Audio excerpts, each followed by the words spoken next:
Good evening. Happy Friday, everybody. It's a lot cooler in the country. It's a lot cooler in this room for a start, but welcome to Path to the Playoffs. Heats number one, qualifiers number one, whichever way you want to call it. We've got 8 amazing managers with us, and I'm joined by 4 wonderful panelists, including myself, because I'm a panelist as well today. So with me to my left, covered that, didn't I? Rich Owens, FM. Hello, how are we? Thank you for coming. Oh, it's an absolute pleasure, mate. It's been in my diary for months, so wouldn't have missed it for the world. Lovely stuff. Kev, how are you? I'm doing very well, thanks. Really looking forward to this evening. It's going to be a lot of fun. Fantastic. And Owen, you've either reduced scars or you have been to the makeup department. I can't tell. Let me know.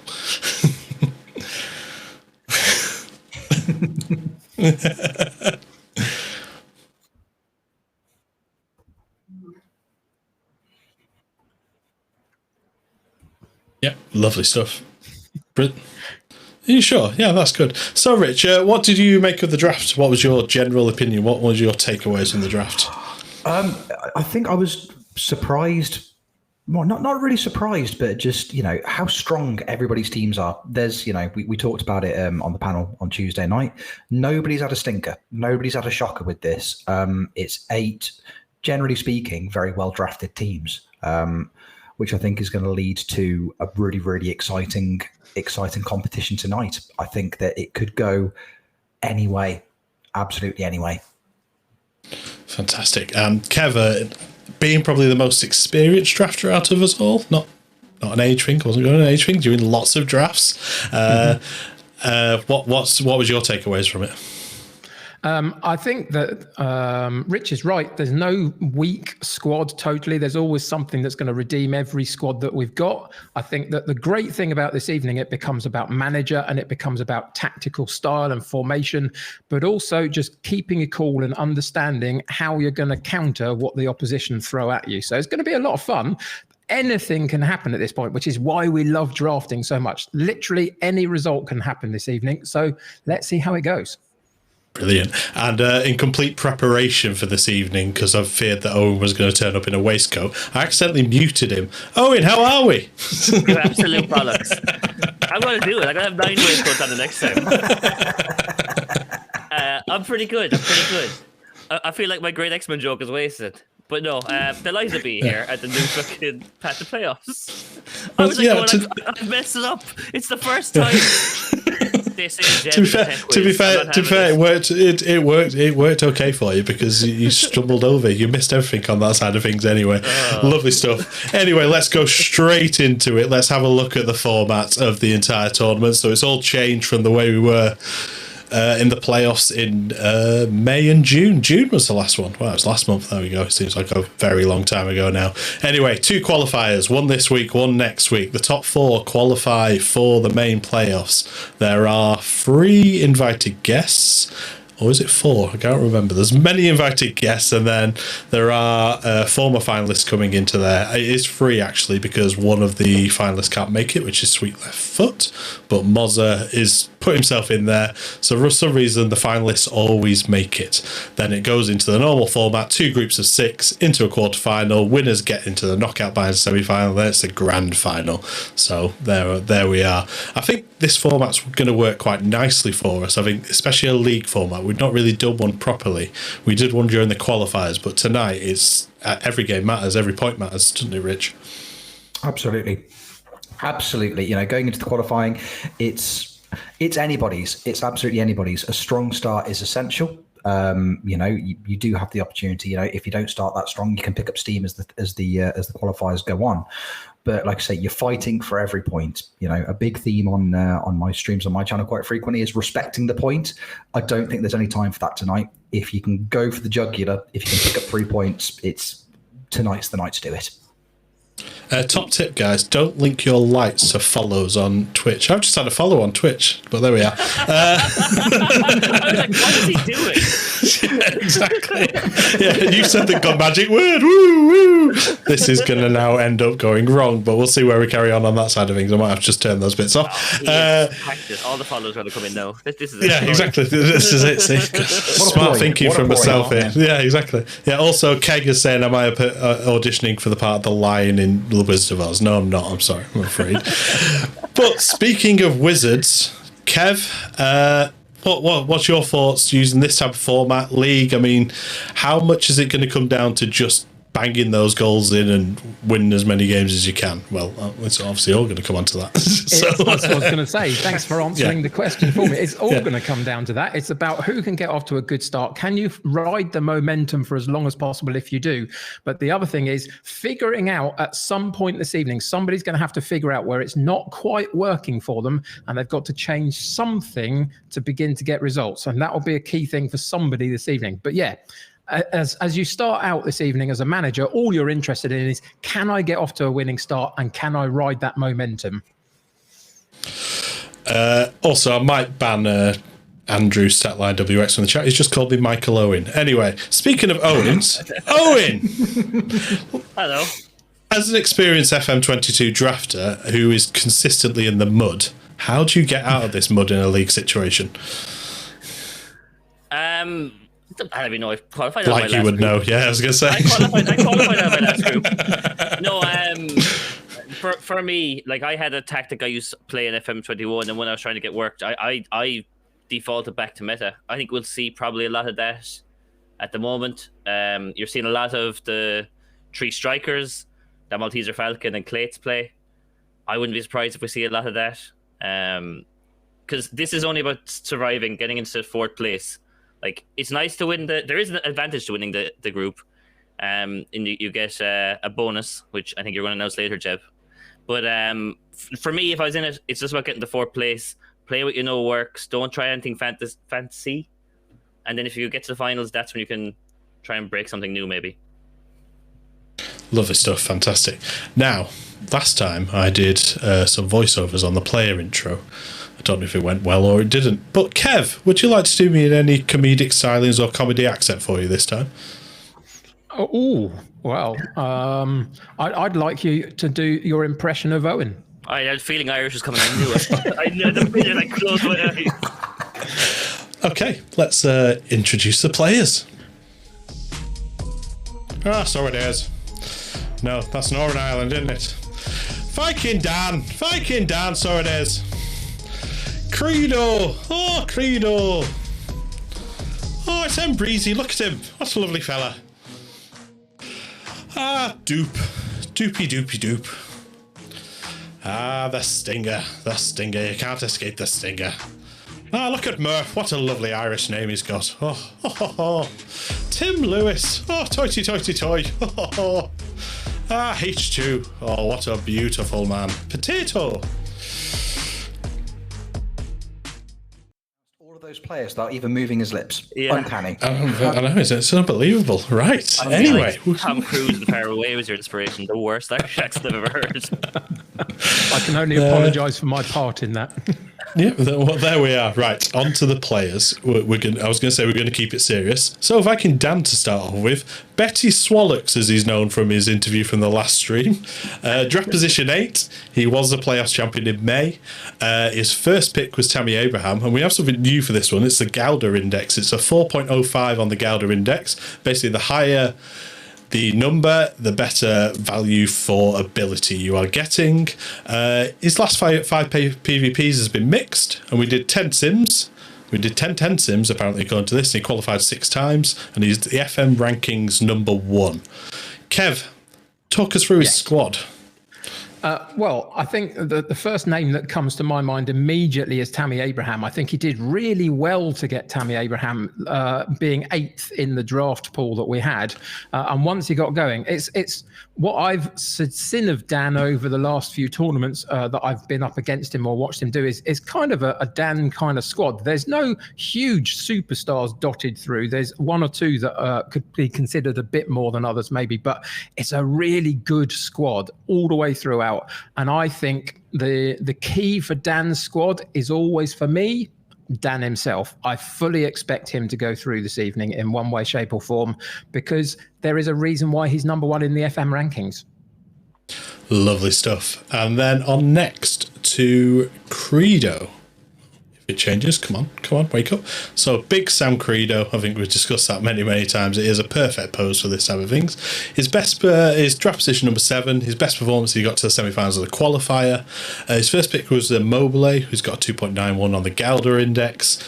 Very mixed in his last 5 PvP. In the 10 sims, he qualified twice.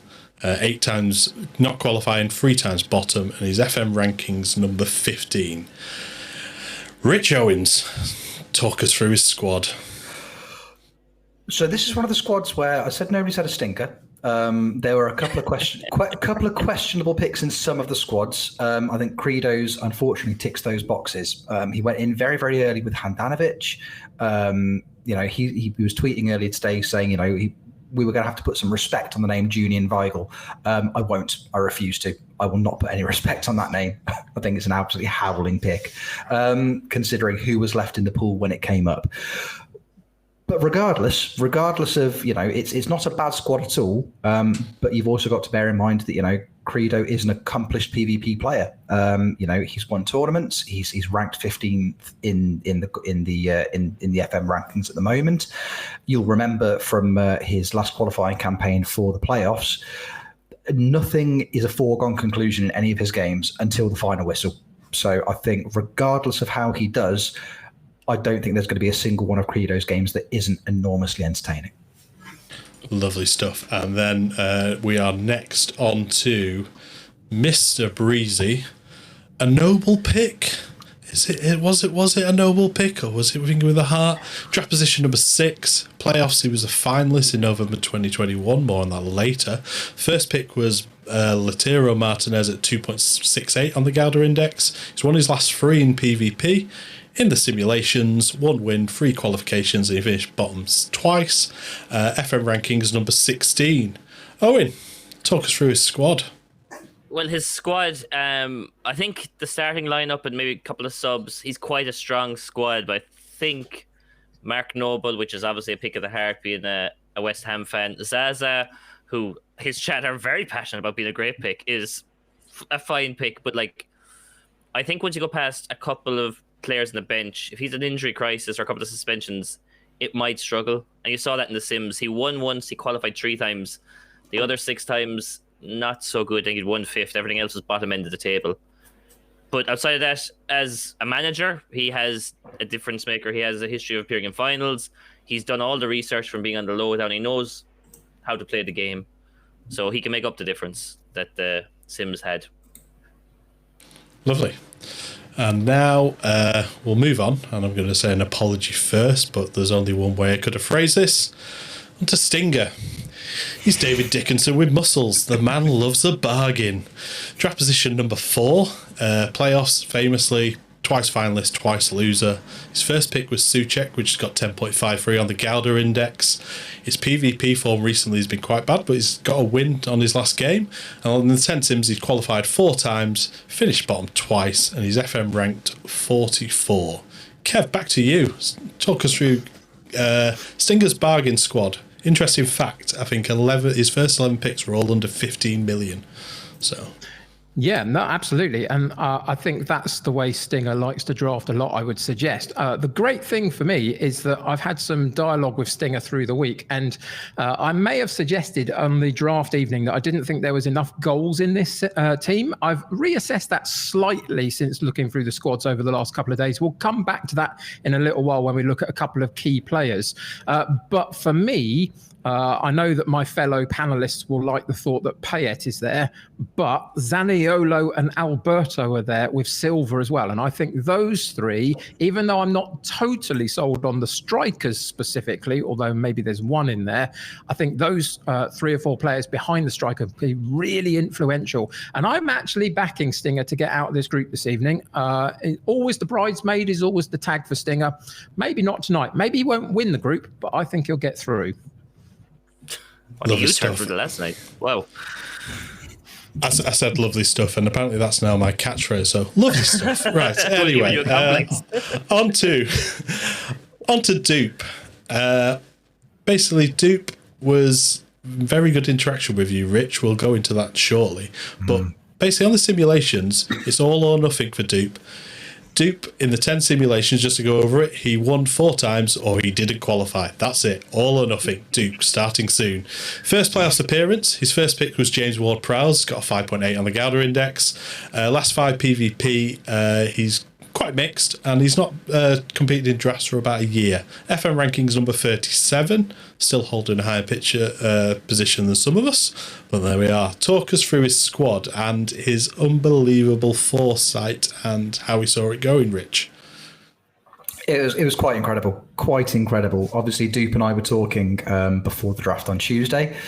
He tweeted the screenshot of our conversation where he basically listed the players he was going to draft in the order he was going to draft them.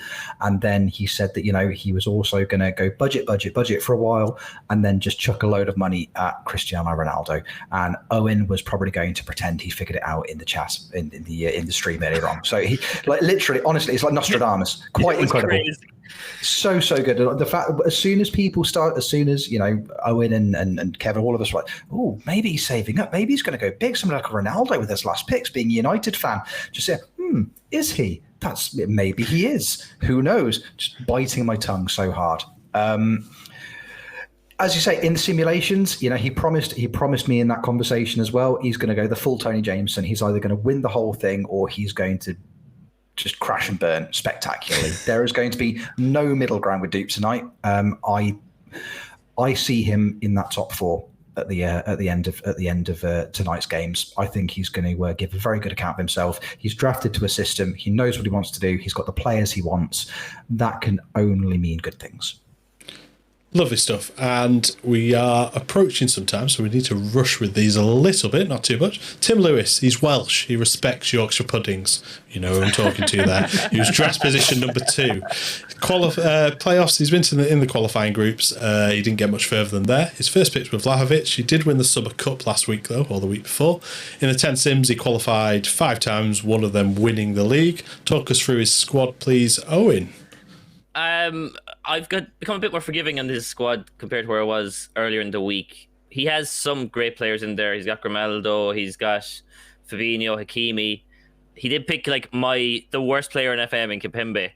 And he had a couple of obscure, kind of lesser known picks. So I wasn't convinced he'd qualify, but I actually think, having watched him in the Summer Cup where he won the Cup, I think he'll be able to put a system together to maybe squeak in place 4. So it's not the best draft, but I think he'll be able to make up for it with tactics. Thank you very much. And now on to the handsome debutant. He's hotter than GYR. Maybe he's GYR of a camera, we don't know. Draft position number 1. His first pick was Haaland at 2.53 on the Gouda Index. 10 sims, he qualified 6 times. Finished bottom once, and obviously this is his first, well, not even ranked tournament, probably any tournament. Talk us through his squad, please, Kev. Well, I mean, you don't really have to go too much further than Haaland and Osimhen, really, but it is backed up by some good stuff. I like Szoboszlai. I like Pacina. I think he's a really good player. And there's some good, strong defenders there. I'm not totally sure about the goalkeepers. I had a bit of an issue with it on the draft evening itself as to whether the goalkeepers were going to be strong enough. But just as we talked about with Dan earlier being the known factor within his setup, the fact that he's successful, H2 himself is the unknown factor here. Who knows how he's going to cope with it, how he's going to respond to the opposition and what they're going to do. We shall see. But anything can happen in draft, and I hope he has a really fantastic evening, whatever happens. Last but not least, you can say what you want about him. Won't change my mind.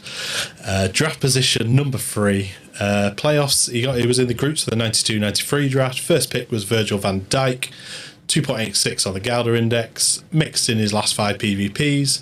He qualified 9 times out of 10, winning it 4 times. Let's talk through his squad, please, Rich. Murph was another guy who was we were chatting before the draft on Tuesday. Again, he's drafted to a system. He's been working on his tactic for quite some time. I think he's very happy with his team. He's got arguably, if there's a defender that's going to be able to stop somebody like Osimhen and Haaland, it's probably going to be Virgil van Dijk. I don't see too many weaknesses in the squad, which I think is accurately reflected in the fact that he's qualified 9 times out of 10. Murph, for me, is going to be up there come the end of tonight's tournament. I think West Midlands represent. I think he's going to be giving a very good account of himself this evening.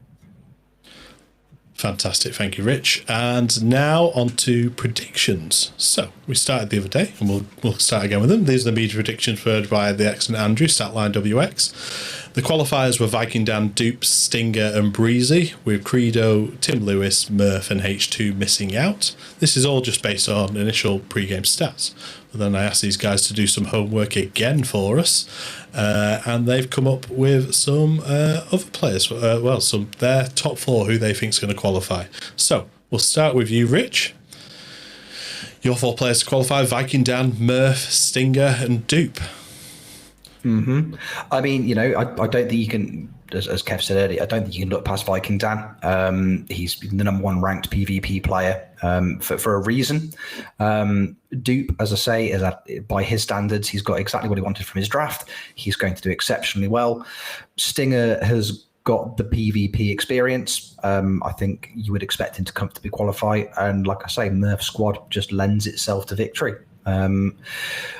I can't look past any of them. I think it's going to be close, but I think those are going to be the 4 come the end of this evening's games.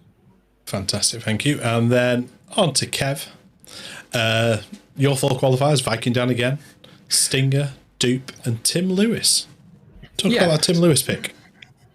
So simply, he won something recently, and if he's using the same tactic and knows what he's doing with it and knows who he's picking for it, then I think that he's got a really good chance of doing something here. I've seen him draft a couple of times. I think he's really tactically astute, and I think he'll do okay this evening. And the other 3 kind of pick themselves. Dan, because of the ranking he's got. Dupe, because I think he possibly had one of the best actual drafts of the round. And Stinger, ever the bridesmaid, not this evening. He's going to go through. We'll see what happens in the knockouts. Those are my 4. Fantastic. And finally, Owen, H2. So, this isn't in the correct order because I went slightly different. I went Dupe number 1. My number 1 biggest fan probably predicted I'd do this. I did think he did quite strong draft. I liked what he had done. He good balance across all 20 players. I Dan to go number 2 because Dan is Dan. Murph, I think, had definitely the strongest squad overall. I've seen him constantly qualify out of groups. It's what he does. He's very consistent. He knows how to jump from a plan when it's failing, and if he thinks there's something there that's working, he won't jump too quickly. And H2, I've just been impressed with how composed he is. He seems like he's done the research. It was a good draft. Just have to take a bit of a punt. Have a good feeling. And plus, he's pretty good looking. I want him to like me. Lovely. And H2, I'm sorry for the harassment. No, it's a bit hastily put together, and I do apologise, Owen. But yes, we have. Oh God, it looks even worse the way it just jumped on the screen there. We asked Owen to do 10 simulations for us, and he came up with a fair few key facts. I mean, the obvious one: Dupe and Murph top 4 times. The other 2 winners were Tim Lewis. Embreezy and Tim Lewis once, yeah. Embreezy and Tim Lewis. Do you want to talk us through the other facts as well? So Credo only got out of the groups twice. He finished 4th, and on one of those, he got through on a coin toss based on the same goal difference and results head-to-head against whoever was in 5th. I can't remember who was in 5th. Murph's team was phenomenal. He finished 4th, the first 4 times. He came 2nd twice and only got eliminated once. Immobile was the only top scorer more than one season with 3 times. It was spread across. Schick got in there 1 time. Calvert-Lewin, Haaland, Salah was there. Virgil van Dijk was all over the place in terms of ratings. He appeared in a couple of top 3 assists, top 3 goals. And as we said before, the Dupe described it perfectly himself. He either done well in the league and won it, usually on the second last game of the season, or was like 6th or below. I think he'd won 5th place finish the other 6 seasons. So everyone has qualified, which is interesting. Lovely. Thank you for that, Owen. We're going to move straight on to your picks of the round and bad picks of the round, I guess we can go through as well. So, Rich, Erling Haaland, you've talked about it before. I think, do we need to say much more? Is he going to score lots of goals? Is that basically where you're seeing it? I think that picture. I think he's on one of his hands. He's holding up on the amount of goals he's probably going to score every game, and it's not the 0. He's prolific. He's for my money the best striker in the pool. It's Erling Haaland. What more can you say? He's going to score a ridiculous amount of goals, and H2 is going to look really, really clever picking him first. Fantastic. And it's just, it's a big meaty lineup. Talk about the next big meaty man in Victor Osimhen, Owen. So on the same team, it's H2's Osimhen.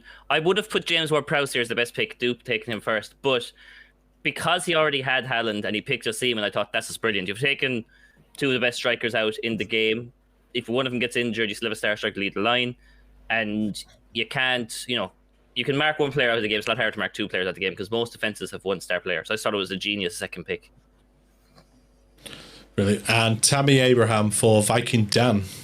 I think it's quite simple, really. He was in 8th position in the draft, and he got Tammy Abraham. And I don't know whether he would have been certain he would have thought that was going to be possible, but I know that he would be one of the key guys for him. So I think it's a brilliant pick for Dan, and I think it's a brilliant pick for Dan because he's Dan and the way that he sets up. So I think for getting him in 8th position makes him my best pickup.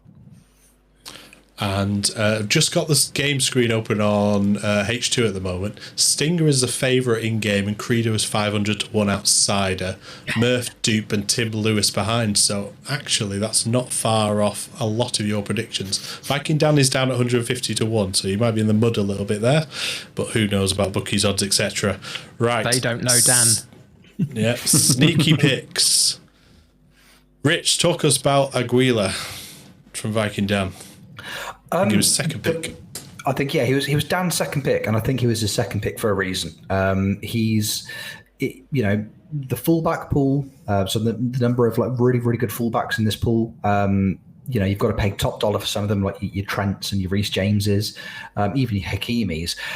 Aguilar comes in like £9.25 million. He's first team ready. The more I look at his attributes, the more there is to like. You'd be hard pressed at that price to find anybody who's even going to be half as effective as Aguilar is. And I think, Dan picked him second for a reason. He didn't want anybody else to get him. So I'm expecting him to be a key part of what Dan's going to be putting together tonight. Okay. I'm going to do this. We're going to do this rapid fire now. 5 words, please. Owen, Nabil Fekir. He hasn't a star striker in his team. He's drafted Fekir at 11. That's not 5 words, Owen. That's all we do. You want me to stop and think what's good 5 words? That's it. Go on. Yeah. Lovely stuff. Danielle Malin. Please, Kev. Scores goals. Let's go. There we are. See, professionals can do it, Owen. Right. Because I want to get onto these bad picks, and there's one in particular I want to get onto. So, you've already slagged him off already, Rich, so I'm going to skip yours. Kimpembe, you've gone on about him again and again and again and again. Fraud. Boo, he's a fraud. Kev, why is Alexander Isak a bad pick? He is not Anthony Martial. At the point where he was picked, Anthony Martial was on the board. He's a more experienced striker. He's about 1/5 of the price, and I would have gone for him. It's not that Isak is a bad player. I think he's good. I think it was a weak pick at the point with what else was available in the budget that we had. Thank you very much, Kev. Thank you for all your input there. I know you all worked hard on it, but we do have to rush to catch up to the players right now. Right, on to our lovely first fixtures. There's a random bit of text at the top there.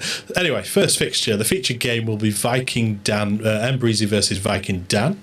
Murph versus Dupe. Sorry, I don't have the screen in front of me. I need to pull it over very quickly. Will be covered by Rich. H2 versus Stinger is going to be covered by Kev. And Tim Lewis versus Credo is going to be covered by Owen. Well, look, it's all matched up in a nice line, hasn't it? That's nice to see, isn't it? So that's where we're going to go with those. Featured game, we need to rush through this. So M Breezy versus Viking Dan. These are the finalists. They've been finalists in their only playoff appearances before. Breezy actually lost to Ali in November 2021. Ali's definitely not still dining on that. Check out his pinned post on his Twitter. And Dan defeated Mozza in May 22. Remember the heartbreak of Mozza, but there we are. It's actually a very good playoffs themed thing there. So yeah, this is our featured game. It's going to be quite competitive, and obviously this is what we'll have on screen.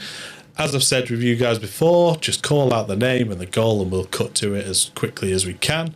But please wait your turn. Nice and simple. So we'll cut into the live streams. We'll start cutting across. I think people have done their tactics, etc. We're probably going to start games and they're going to go to opposition instructions and play and free kicks, etc. So let's start off just having a quick look at H2, which has got the...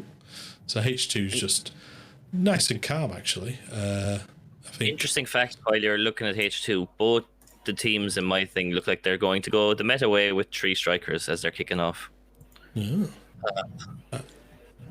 Oh no, we have a man who's potentially changing. Oh, yeah, he's listening to you talk. So Tim Lewis and Credo are pretty much ready to go.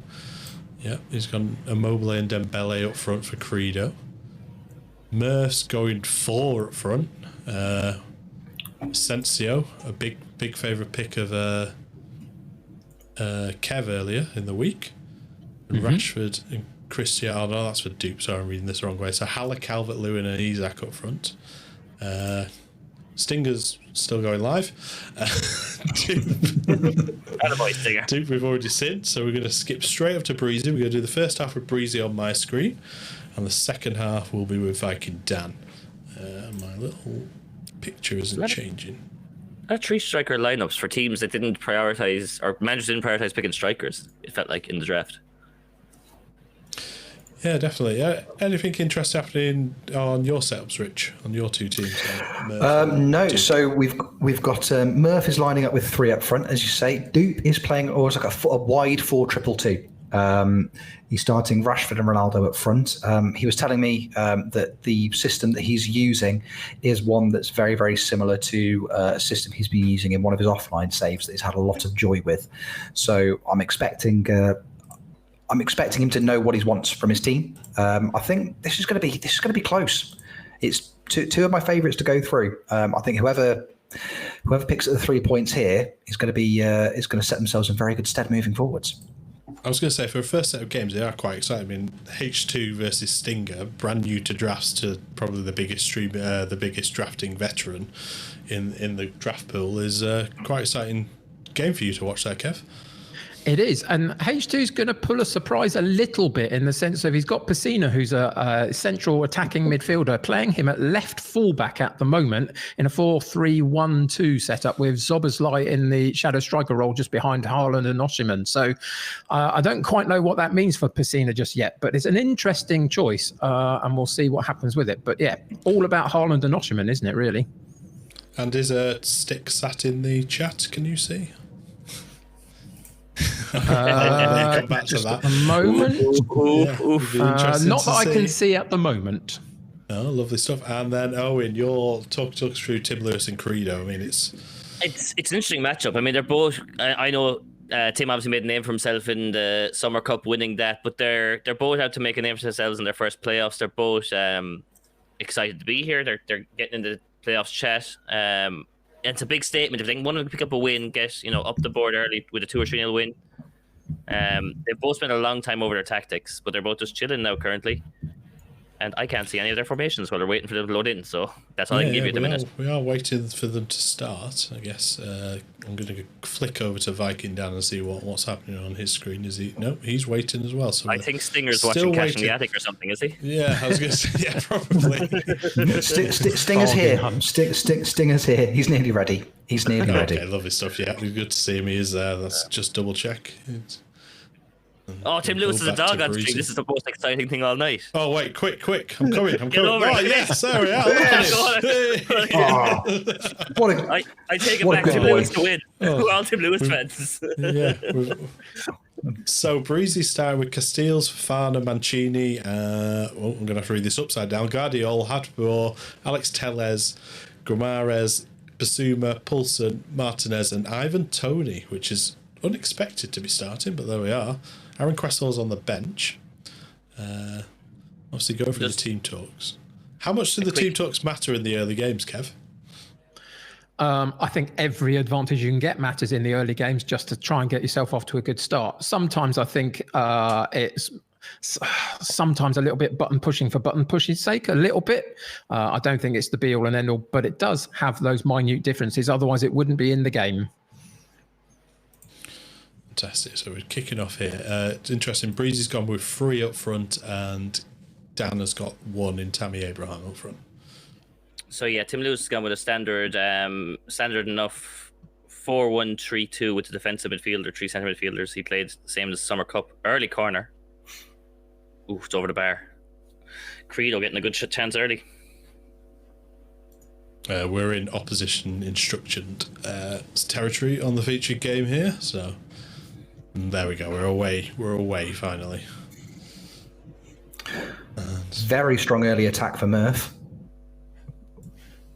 Very, very strong start from Murph there. Two very good chances, 2 big saves straight away from Duke's keeper, including a goal line clearance, stopping a certain goal from Breezy. It might be offside. Glad I don't have these little flash up things, but I don't know. I'm not sure. You usually tell when the players all raise a hand in the air at once. No, it's been awarded 1-0 after 2 minutes. It's Guimaraes, played it back to Fafana, into Poulsen, and then Hatbour around the corner to Martinez, and that's his number 1 pick, scoring early. Poulsen did unbelievable in the Sims as well. He was all over assist charts and top of the average rating once, so a great pick. Lovely. Much happening down in your game, Kev? Or is it opposition instruction central?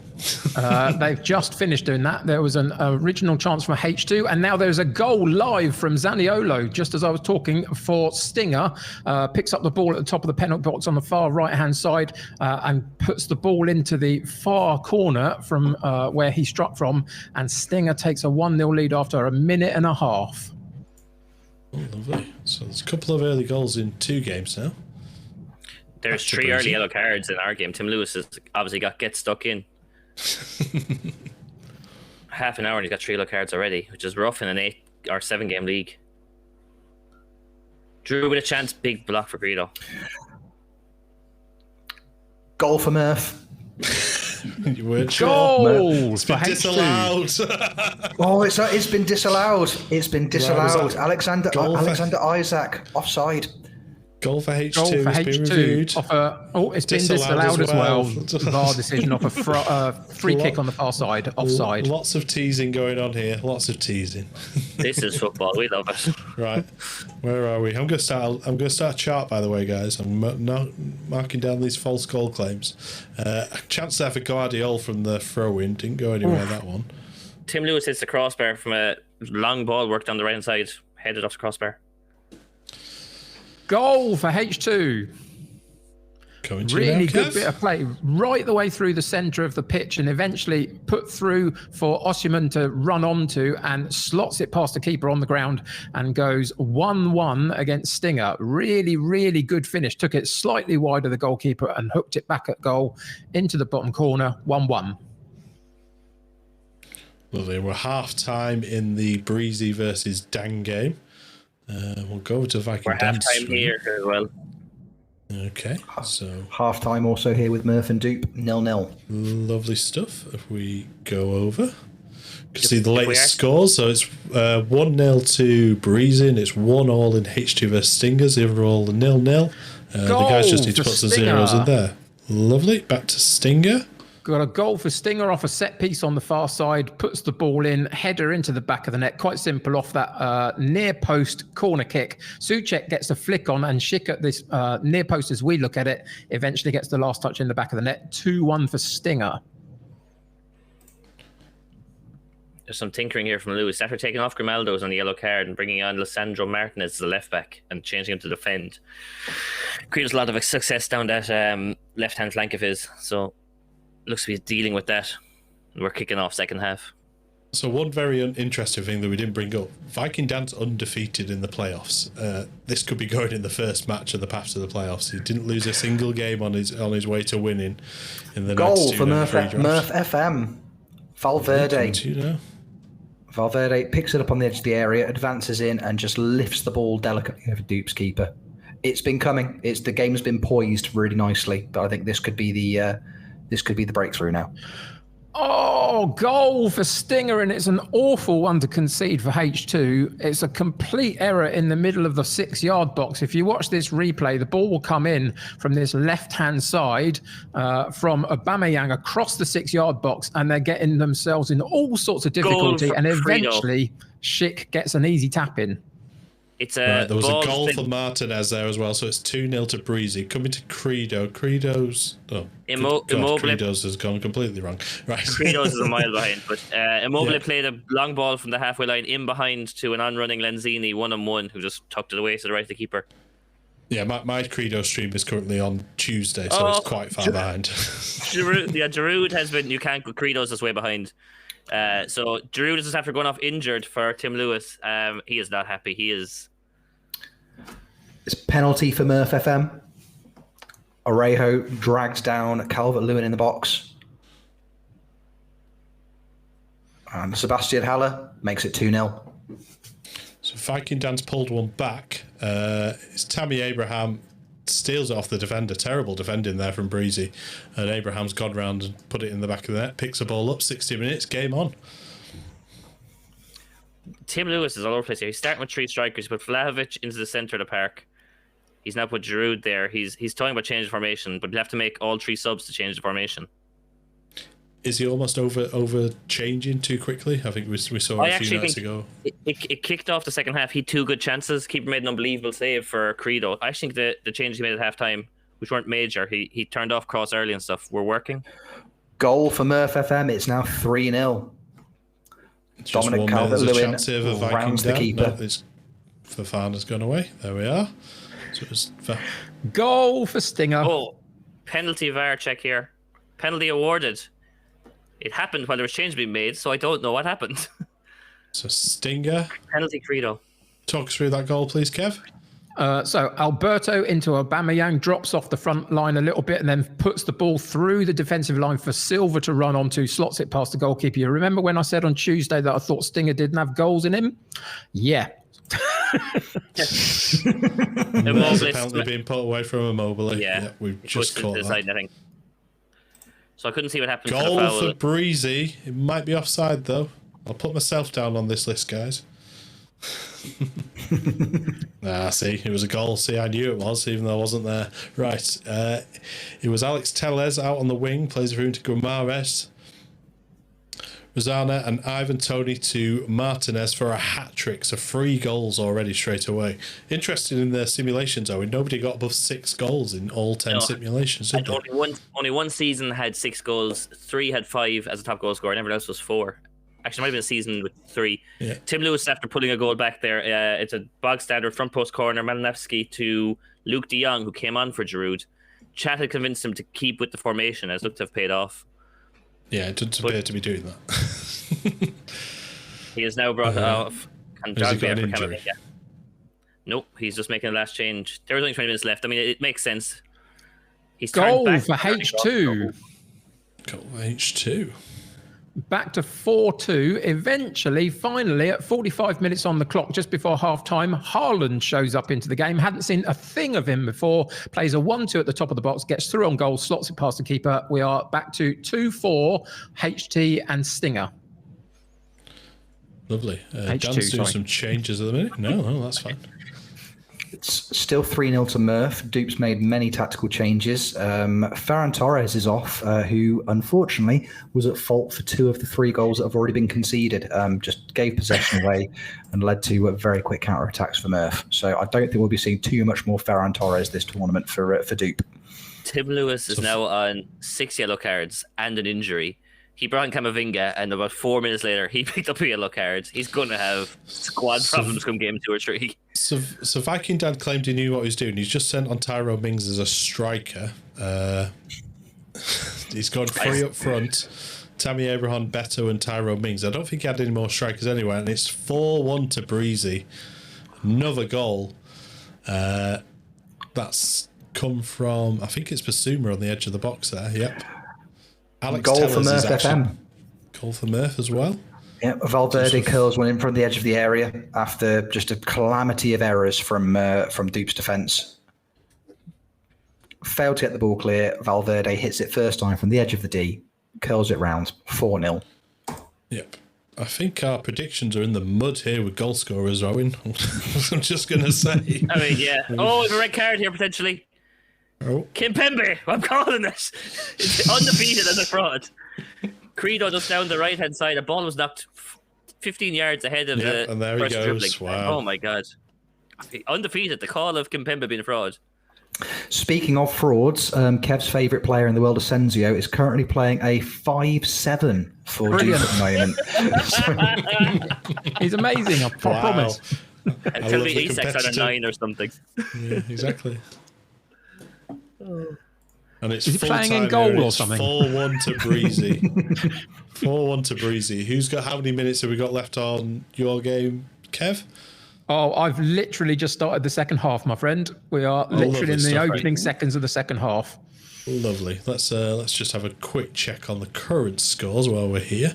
So 4-1 final score. Breezy sparking down. 4-0 to Murph versus Toop. It's 4-2 to Stinger versus H2. And it's 2-1 to Credo versus Tim Lewis. It might be 3 here, 1-on-1. Reina chips the keeper, and it's 3-1. Gio Reina, beautiful ball played by Trent Alexander from the right-hand side. Let's get over to Credo. We might see it. I'm blaming Kimpembe for that because there's a lovely hole where Kimpembe used to stand. Yeah. It's all over between Murph and Dupe. It's finished 4-0, and Dupe for a second there was hovering over throwing the water bottle after game 1, which I would respect. Wow. Yeah. That was a lovely finish from Reina, as you did say. Yeah. So we'll go back to Stinger. We finished 3-1 here.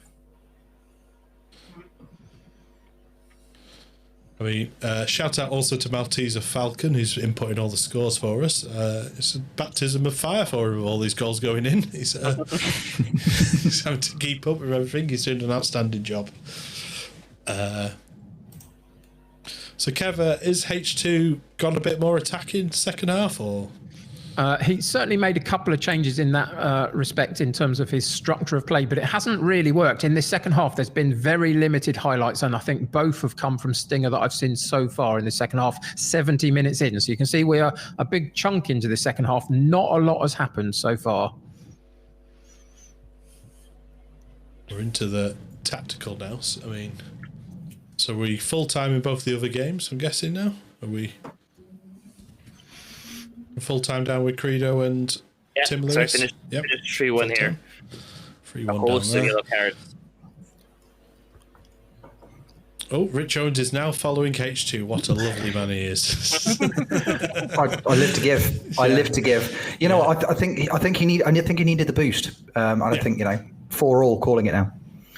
He's changing it up. He's going into a front three, it looks like. He also changed from the 4-3-1-2 that he was already originally in. He changed it to a second version of it with a couple of Metzalas and has now moved that shadow striker into the attacking role as well. So he is going all out for this one with 20 minutes to go. Do you know what he needed instead of Timo Pukki, Rich? As you hydrate, I can think of something. I can think of something. Yeah, I thought so. Yeah, we did tell him. I mean, this is why he's losing. Right. Anyway. we have lots of hydrates being redeemed in the chat, so please remember to hydrate. That's not hydration, Owen. That's a child's drink. That's why it's that colour. It's a delicious, delicious drink. Taste is subjective. It's liquid charisma. You should try some, lads. Not Kev. Kev doesn't need it. Oh, wow. What a really amazing finish that is for H2. Really amazing finish from a very, very tight angle. Had a original good shot at goal. Goalkeeper did enough to parry it to the side, but then Pookie got there first, sliced it back into the goal, into the side netting of the far side of goal, and we go back to 4-3 to Stinger with just over 15 minutes plus injury time to play. Rich, what a pick Timo Pukki was for H2. We were just saying. Incredible. Like, I think a masterstroke in drafting from the disgustingly handsome H2. Yes. This stuff. I mean, he's now changed Pukki to a false 9, so he's dropping him back. It's one of those, is it adjusting for the sake of adjusting? Sometimes just let it play. Done. I think at the moment, H2 has got a little bit of momentum having scored the goal. So I think he needs to keep it as it is, really, and just keep moving forward. We shall see whether that works or not. 9 minutes to go, but it's close all of a sudden. And Stinger, if he doesn't come away with a win here, that will dent him a little bit because he had a really good advantage at one point in this game. There's lots of talk about how good looking H2 is and a tactical genius. Ali's jealous in the chat, as is Malteser. So, I'd like to have tactics. Prove this tactical genius. I know, yeah. I don't think, I mean, obviously, if H2 comes back and gets a draw or something better from this game, then who am I to say? But I don't think the Pacina stuff on the left-hand side of defence has worked. At least one or two of the goals from Stinger in the first half, I think came from that kind of area. So something for him to think about, I think, maybe moving forward. That's a strike and a half from Silver on the free kick, and they get it cleared. Yeah, keep talking us through. You're completely in line with us on the commentary there, Kev. Okay, so we had a cross in that they managed to get away with a little bit, H2, but they've regained possession. Then they lose it really badly. Schick drops it back to Zaniolo. We get a chance for a counter-attack from Stinger, and it's one of those where you have it, we have it, you have it, we have it. Somebody's going to have a shot from somewhere. Is it going to be Stinger over the top? It's not this time, but again, they win the loose ball. St. Just down the right-hand side. Silver on the left foot to Payet, and he hasn't really been in the game too much, Payet, so far, but has a chance there and hits, I think, the side netting, and it goes out. We've got seconds remaining till the end of the game. The full-time whistle goes, and in the end, Stinger held on. He had a really good advantage at half-time, struggled in the second half a little bit, but holds on for the 3 points. Fantastic. And we can go straight to the results from those games. So it was 4-1 to Breezy. Loreto Martinez getting a hat-trick. Viking Dan suffered his first defeat ever in the playoffs. Murph 4, Dupe 0. Rich, give us a summary on that game. It was all Murph. Absolute masterclass from him. It was a tight first half, but then he's run away with it in the second. So I think, I think Dupe's got some decisions to make moving forwards in terms of his starting 11 for sure. And Kev talks through the H2 versus Stinger 4-3. I mean, exciting game for you to watch. It really was, but it was a game of two halves in that old cliche. It really was. Stinger came out of the traps really well and eventually got himself into a lead in the first half and then hung on, should I say, in the second half. H2 came back into the game, got that goal fairly late on to put the pressure on, eventually held out. A couple of the big guys did show up. The likes of Haaland and Osimhen, both H2, did get on the score sheet, so that's something for him to cling on to. And we'll see what happens with those two as they progress through this competition. But really good game. And of course, because I said Stinger didn't have goals in him, he scored 4 in his first game. We'll see what happens for the rest of the tournament. And Owen took us through Tim Lewis versus Credo. Credo 3-1 winner there.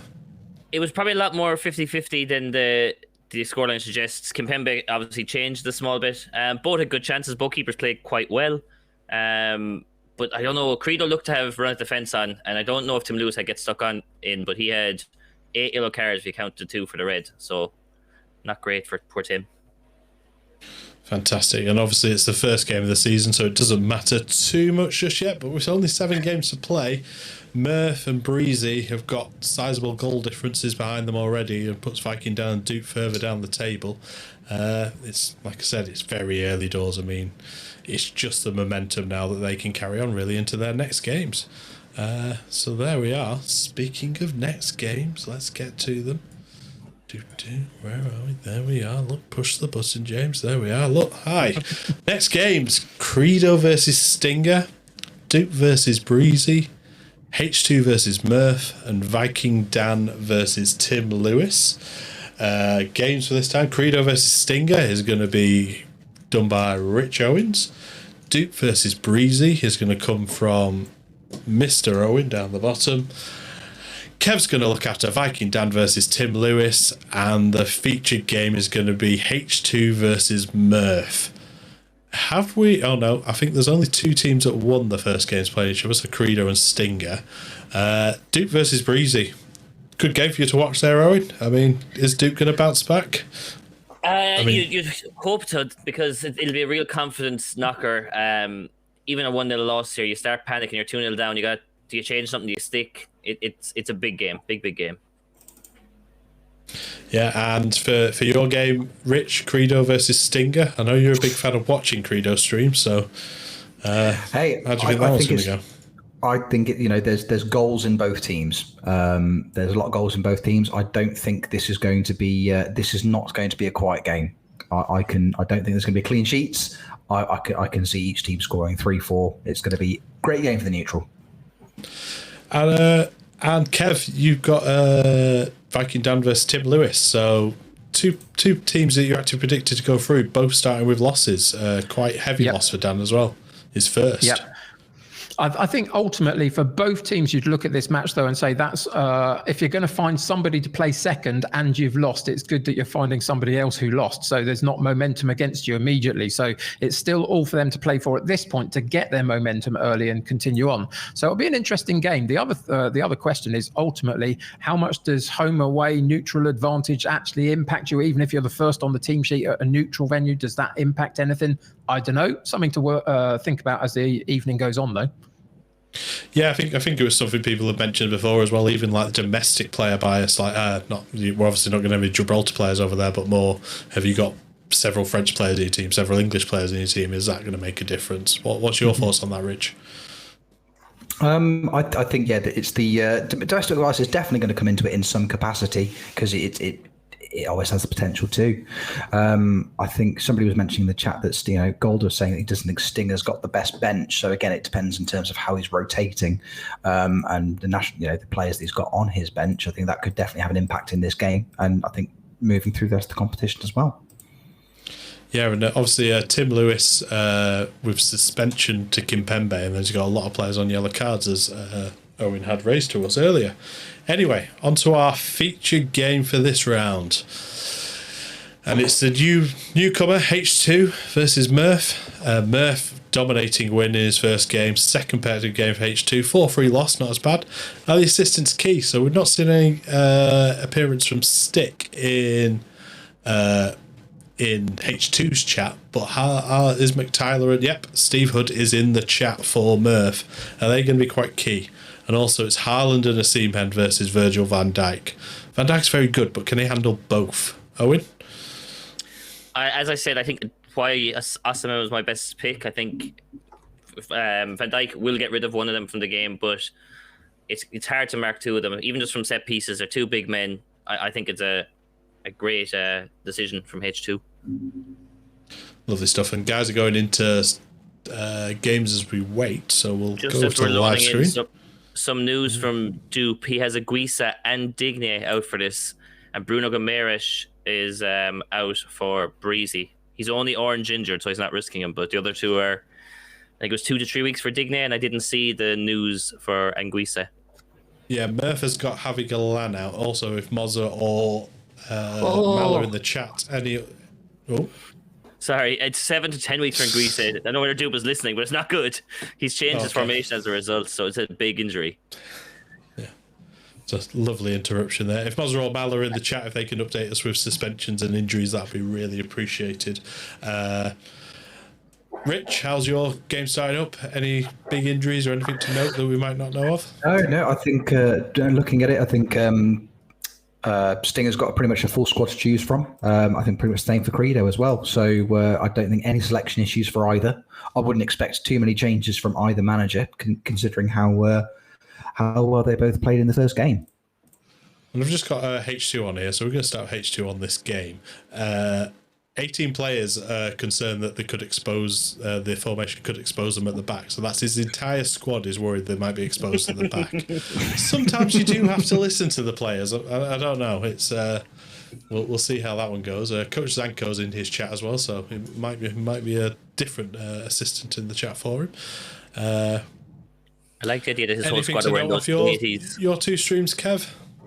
Not especially at the moment. I mean, Dan has got a fairly full strength squad at the moment, has gone with the 4-3-3 formation that I expected him to play. I haven't seen much of Tim's stuff just yet, but I think he might be playing 3 up top. And so that could create an interesting dynamic between the two setups in this particular match. But yeah, as of yet, we're just sitting on a screen and waiting for everyone to go. Yep, and Credo, your game is absolutely fine. It's just I loaded up your last stream because it said live on it. So there we are. Right. So into H2. H2's obviously pushing his team talk. Wants to get his first win on the board. Obviously, first win on the board for a few teams wanted here. Obviously, momentum as well carrying through for people like Murph and Breezy as well. No draws yet. Obviously, we're only the first 4 games, but I don't think we're going to see many. I think we're going to see lots of high-scoring games through this tournament, especially the way people are playing with 3 up front and attacking roles. Like... Ronaldo goal for Dupe. Asensio plays a through ball 1-on-1. Ronaldo powers it across the keeper bottom corner. There you go, Kev. He's coming back from his 5.9 or whatever it was. Brilliant. Yeah. Just talk us through that, Owen. So Ward-Prowse spreads it out wide. Asensio outside the centre circle. Just plays a 20-yard through ball. Ronaldo beats the defence for pace and slots it in bottom left corner. Lovely stuff. Stingers hit the bar in the opening 18 minutes from a corner, rattled the underside, bounced back off the line. Unlucky to still be 0-0 in that game. And H2's a quiet game to start off with. What's 1-1? One chance we missed. Oh, 1-1. Bardial from a corner. It drops to him 10 yards out, and he's managed to squeeze it in the near post. It's a bit of a mess. Sorry, it's a long throw. Apologies. It's come back. Oh, there's 3 or 4 defenders. The keepers can't do much about it. The 3 or 4 defenders should have blocked it. It's just a messy throw-in goal.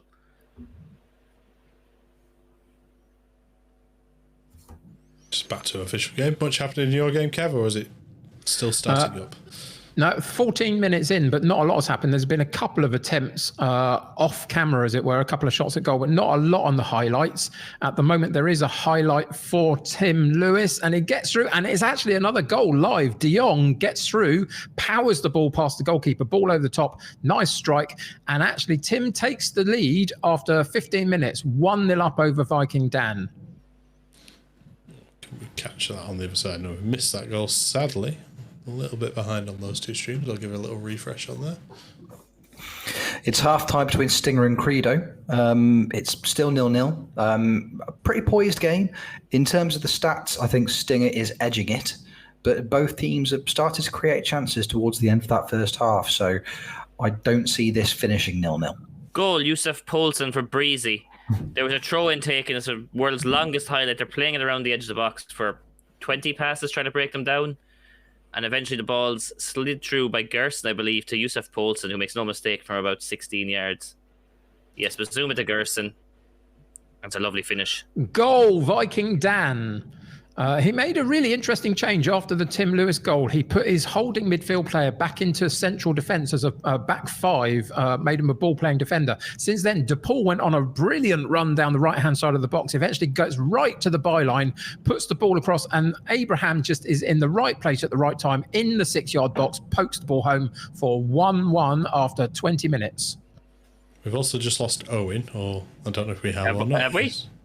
Your camera's gone, yeah. Oh. Kev, could I ask you to refresh your streams? You're a little bit behind on our side of things. I don't know if there's a couple of us open. Thank you. Oh, lovely. Bear with me. My OBS for some reason crashed. Apologies. We just thought you were doing your best GUIR impression. Right. So not much happening. It just seems to be end-to-end stuff, but there's not actually any chances of significance here. Isak's on a 7.2 and Fakir's on a 7.7, so 2 players that we mentioned beforehand. It's all quite tense so far. I mean, Goal for Viking Dan whilst I was refreshing my stream, because that's the way it works. No Apparently, worries. DePaul got a goal. Didn't really see much of it, if I'm totally honest. No worries. We are just behind on it as well. So Goal for Credo. Credo goes 1-0 up against Stinger. Bartrett gets a bit of space on the right-hand side, drives it low into the box, and Lanzini's there to put it in at the near post. lovely stuff. Thank you very much. That's H2 Murph.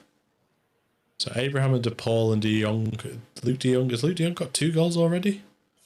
We've got a goal for Breezy. Or is that one we've had already? We've had that one, haven't we? Yes. Cool. So half Goal time, for Tim Lewis. Vlahovic gets on the end of a chance. It's in the back line for Tim Lewis. He goes long into midfield. De Jong drops in, hooks it over the top on the right-hand side for Hakimi, who drags the ball across the penalty box. Vlahovic with a really lovely finish. And the goalkeeper scrambles to get across, can't do it. And it's back to 2-2 at 33 minutes. Lovely. And we've lost Owen completely now, so we'll nip over to Breezy just to check on that game. It's paused at the minute, still 2-1. We'll have a look at just the current scores while we are waiting. So it's 1-0 Stinger, 2-1 to Breezy against Dupe, 0-0 in Rich's game, and then 2-2 in Kev's game. Back over to Murph. People are saying it's actually better in the chat now that Owen's not here, which is a bit harsh. But it's fine, because we don't say it to his face as well. Yeah. It's we will keep flicking between Breezy's and Murph's goal, streams. Stinger, 1-1. Lovely. The greatest trequartista in the entire database, Dimitri Payet, gets some space down the left-hand side, plays it inside to Tushimeni, who's on the edge of the D, hits it, drills it, first time into the top right corner. Absolute hammer of a shot. 1-1. Back to Murph. And it's full time here. Finish is Full time? 1-1. Credo and Stinger. Sorry about that, gents. Oh, he's here now. Goal He's for back. Tim Lewis. Lovely. Vlahovic, eventually, it was really one of those you have it, we have it setups. They changed possession about 5 times in the run of play. Eventually, there's a hooked ball over the top for Vlahovic, who managed to turn his defender, get the space in behind, slots it past the keeper, and Tim Lewis is back in the lead at 3-2, 36 minutes on the clock. And there's a goal when that happened for Marcus Rashford, making Dupe Breezy 2-2 as well. Have they paused immediately after it? They didn't. They played it. I just let Kev finish what he was saying. Okay.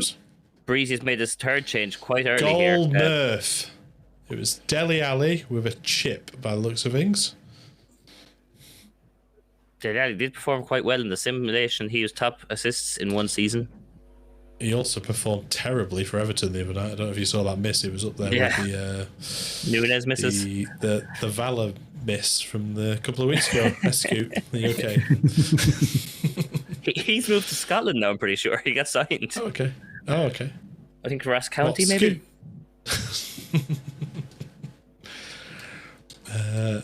So it's 1-0. Elvedi's been booked. He's playing Elvedi as a right back, which I didn't expect. As a big, meaty centre back, but there we are. We're 65 minutes in this game. Rich, could you transfer over to the Murph and thingy game for me, just to keep an eye on that? I might have I sure to can. do It's still 1-0 to Murph, although there's been a horrible goalmouth scramble. It looked to all intents and purposes like H2 had the ball in the back of the net, but it was from a set piece, but cleared by Murph's defence. Stays 1-0. Fantastic. And the guys are now putting injuries and suspensions in the chat for us, so just so you're aware. So keep an eye out for them for next time. So it's... Dupe is trying to change it up here a bit. He's gone for a very interesting tactic that his camera covers most of, but he has only 2 centre midfielders, an inside forward, 2 attackers, which suggests he's, I believe, got DM and 4 at the back.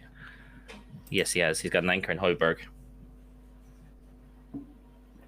Interestingly, he's not starting Pedro Gonçalves, who we all said was a must start pretty much. Yeah, it's quite a rubbish game, this, between H2 and Murph. There's not really been any chances of significance other than the Dele Alli goal. It's Haaland's about to go through, but he's just taking it wide. Oh, somehow hit one to the top corner, but Dimitrovic saves it.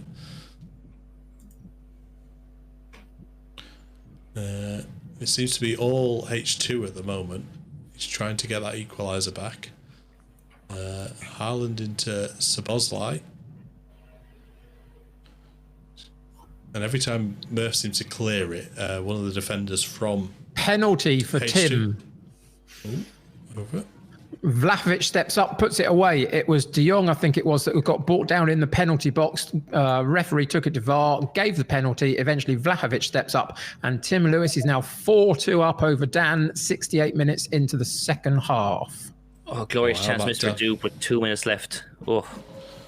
So we're making a few subs. Dele Alli and Valverde have had yellow cards.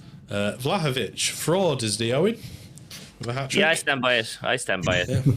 Yeah, of course you do. What I said, he'll go on a streak. He might score 6 goals in the tournament. It'll be 2 hat tricks, and he won't feature in the other 5 games.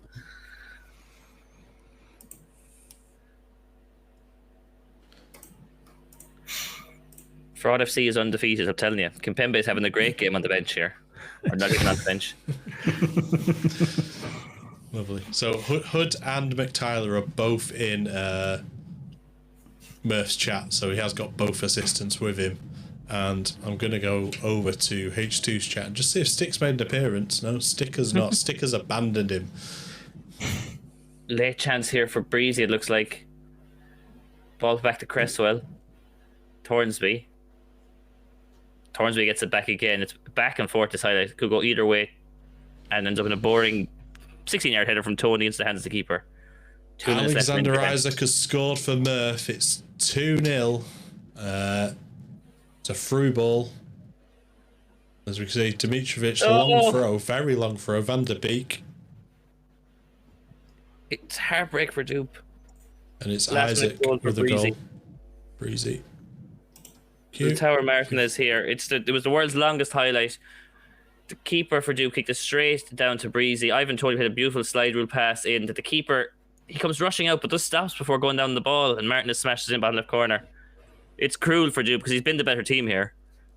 He's not as angry as I thought he would be with that, but there we are. It's one of them. I'm not angry, I'm just crushingly sad. So Murph's changing. No, leaving as it is, but some changes here from H2. So H2, 2 defeats to start off with. Viking Dan, 2 defeats to start off with. Dupe, 2 defeats to start off with. Could be cutting adrift already for 3 of these players. Sat on 0 points. No draws yet as well.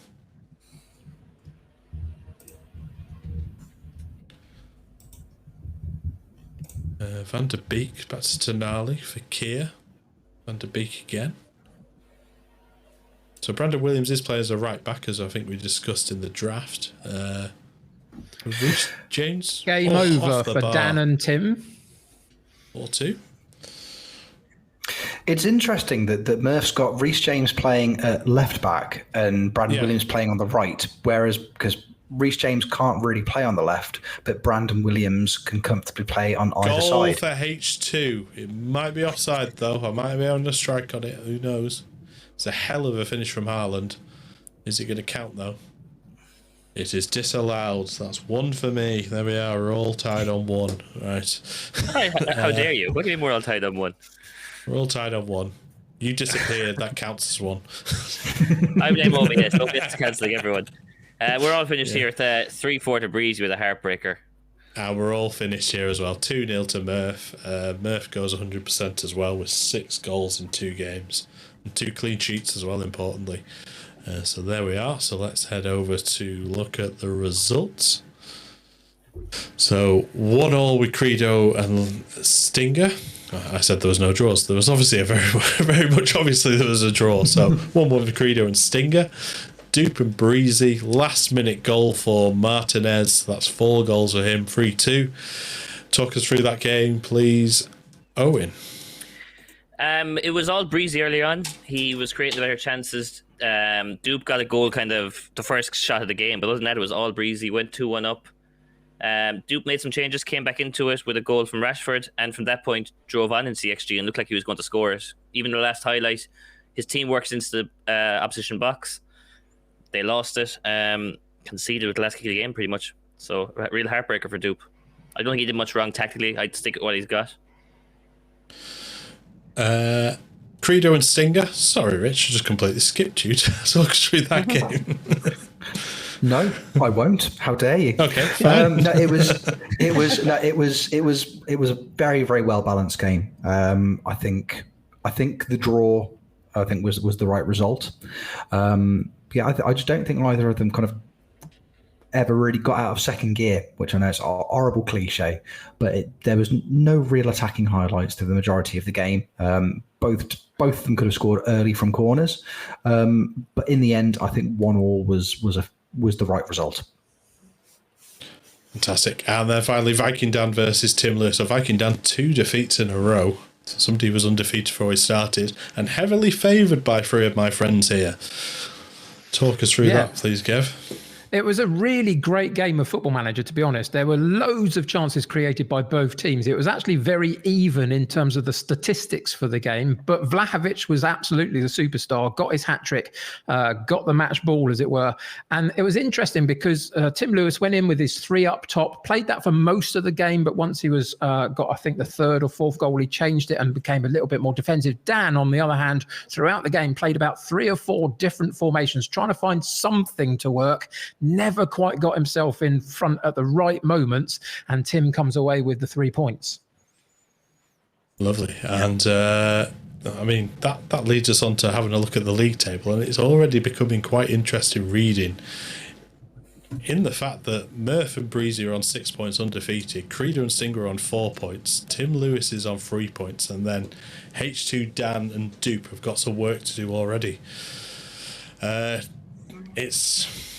It's difficult to get out of. Somebody who's been often at the bottom. How are you feeling right now, Owen? At this point, the panic sets in. There's going to be guys sitting in their tactics. They'll change 2 or 3 different tactics. No, that won't work. This won't work. And they'll end up going to something that has worked in the past for them. As I said, unfortunately, in these qualifiers, I think you revert to meta. You go for, playing a lot of DMs or 3 up front. That's what seems to work in this match engine at the moment. Dupe, he tried something different. He put a DM in there. He put Hoiberg as an anchor. It seemed to work. He was unlucky in that game, so I don't know if I completely throw everything out. But Viking Dan needs to try something. He's tried 4 different tactics, Kev said, so it's not working. Yeah, and Murph and Breezy, what do they need to do, Kev? Keep on keeping on. Change nothing as much as you can. If you've got no injuries or suspensions, leave it as it is. Just be aware of what you're coming up against, though, as to what you've already succeeded against, types of formations and tactical styles, etc. Because one size just doesn't always quite fit all. But you've just got to ride that wave for as long as it's possible and change a little bit here and there if needed. But for now, they're going great. Fantastic. And then for the teams in the middle, Rich, I think I'm just going to cover everyone here on the table, but yeah, teams in the middle. I mean, it's important to get those first points on the board for people like Tim Lewis, but it's important to keep that momentum up. Do you change things? Do you move things around? I mean, Tim Lewis has just pulled off a huge win, so I think that could be the building block for him moving forwards. You would imagine now he's got his first 3 on the board, a really a comprehensive win. Against someone like Dan is huge for him. So you'd imagine that'll be the building blocks for him to move on.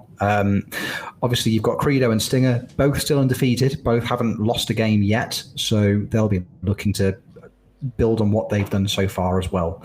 So I think the next game for everybody is crucial. What? Go on. I had one thing. Got absolute flack for saying Luke de Jong was a great pick yesterday. He's got 2 from 2. I just want to point out 1 in each game. Zaza, in Breezy's chat, where are you at? Thanks, Owen. Cheers. Probably watching Breezy, mate. Could be my best guess. Yeah. Next fixtures. So we've got Credo versus Viking Dan. Kev, if you could pick that one up for me. Yep. Breezy versus H2, so you can stick with Breezy. You got H2 to watch as well. It's a pleasurable watch, I'll tell you that much. That's for you, Owen. Stinger and Murph. Mr. Rich Owens, if you can pick that up for me. Oh, look, they're putting zeros in there. Ready to go. Look, it's 0-0 already to start off with. That's good to go. And then I will be watching Tim Lewis versus Dupe. And if you give me one moment, I'll have a lovely featured game graphic for you. Definitely not making it on the side while I'm here anyway. There we are. Dun, dun, dun. Oh, there. Fantastic. Right. Yeah. Right. Featured game. See, as if by magic, I made it ages ago. Right, there's quite a big, large difference in experience between Tim and Dupe. I think Tim joined, was it a wasted possession or was it a qualifier for the playoffs last minute? Yeah, to remember.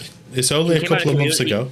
He came out of kind of community drafts originally. He was big in Alice's scene, and then he got into Scouts drafts, and from there he moved up through the draft scene and won a Summer Cup, basically. Yeah, he won the Summer Cup last time, and Dupe's not drafted in 14 months. Is that starting to show a little bit, Kev? It's possible, isn't it? But we all thought he had a good draft. So there's something not quite working in the tactical setup, etc. So a little bit of tinkering might be necessary at this point for Duke, possibly. But you know, it's a thing you can kind of feel your feet a little bit and get some sense of momentum just by drafting regularly. If he hasn't done it a lot, yeah, maybe there is some ring rust in there. But I don't know. I believe in Dupe. I believe in the squad that he's got. Let's see what happens in the next couple of games. But they are now really vital for him to get something from. Injuries just come in. Giroud and Malinowski are out for 1 to 2 days, so they're probably going to be orange injuries for Tim Lewis on this one.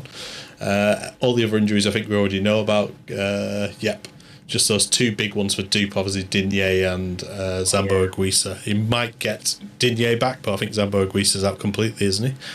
Correct, yeah, 10 weeks to 7 weeks. Giroud was out from the first game, so he missed last game as well. But Luke de Jong has come in and scored a goal for each of those games, you know.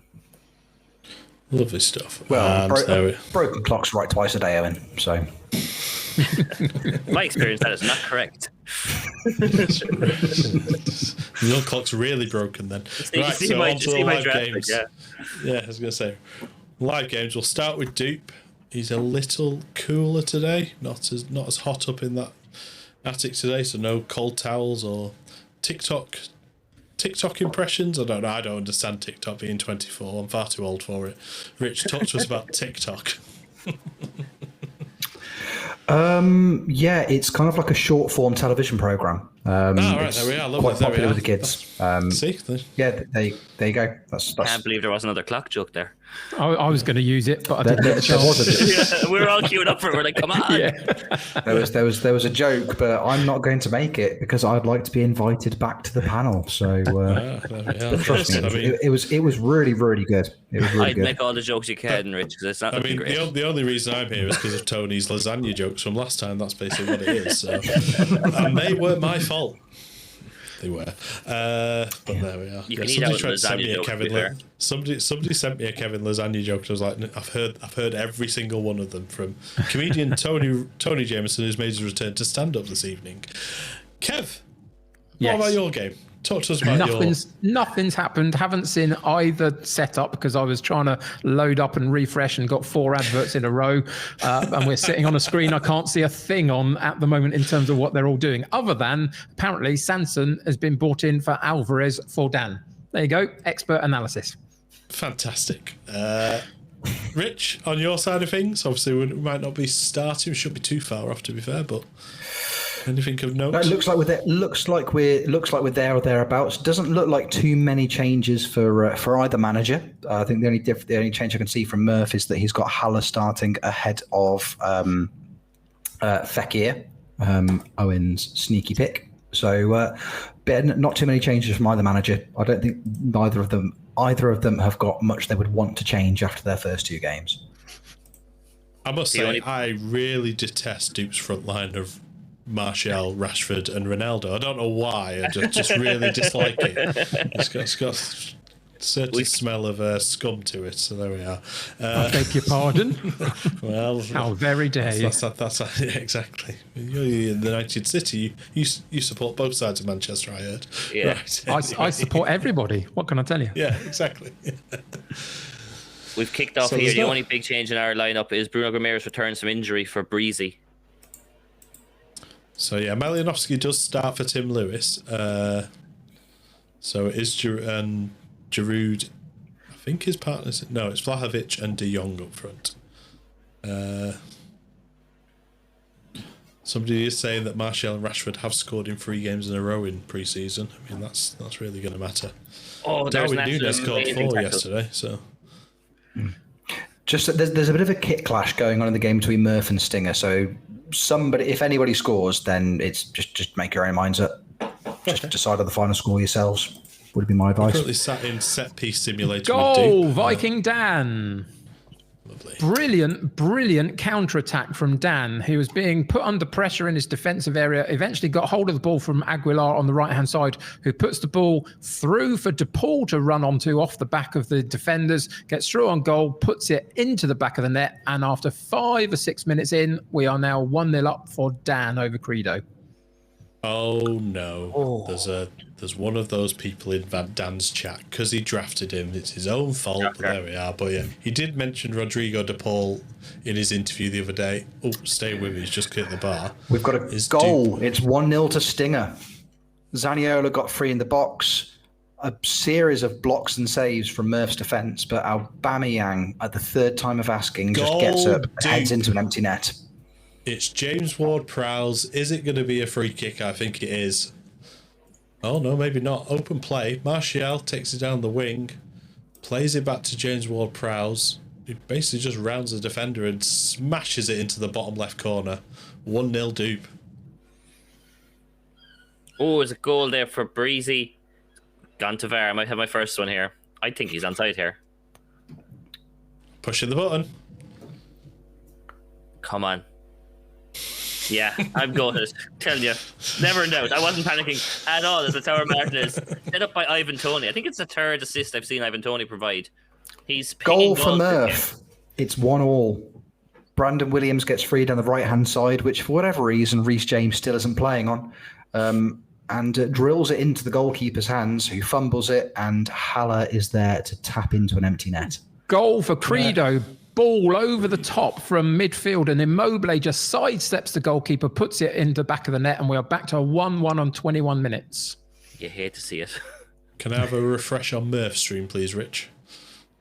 2-1 goal for Stinger. Stinger is 2-1 up. It's everybody's favourite striker, Schick. Zaniolo plays him through. First time shot, bottom left-hand corner, 2-1 Stinger. Tim Lewis, Andrea Bellotti. Just caught it in time. It's a long ball from the keeper. Vlahovic plays it over the top to Bellotti, and Bellotti chips the keeper. I think this keeper's chipped a fair few times in Dupe's set. I can't remember who Dupe's got as his keeper. He did have some cheap keepers, didn't he, actually, if I remember correctly? Goal, Murph. It's 2-2. Nearly a carbon copy of the first goal. Isaac gets free down the right-hand side and drills one across the box, this time all the way to the far post, where Dominic Calvert-Lewin's there to tap in. Oh, Dupe only has one keeper as well. Thank you for that information. Interestingly, Hallam's been changed from poacher to an advanced forward by H2. Now, I don't know if he started the first half like that. I've just changed to his stream as he's doing his tactics, but he's gone back to an advanced forward. Marco Asensio is injured for Dupe. He's bringing on Goncalves, though. So he's doing like for like for you. Yeah, great. Yeah. Or is he? No, he might be changing his mind.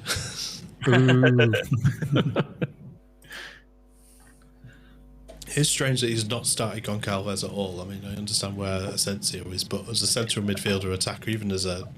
He was going to my value pick, to be honest with you. Yeah. Yeah. If you get him playing well, he is unbelievable. And in 4 or 5 different positions as well. Yeah, definitely.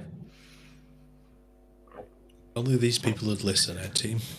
Right. I don't want to say it.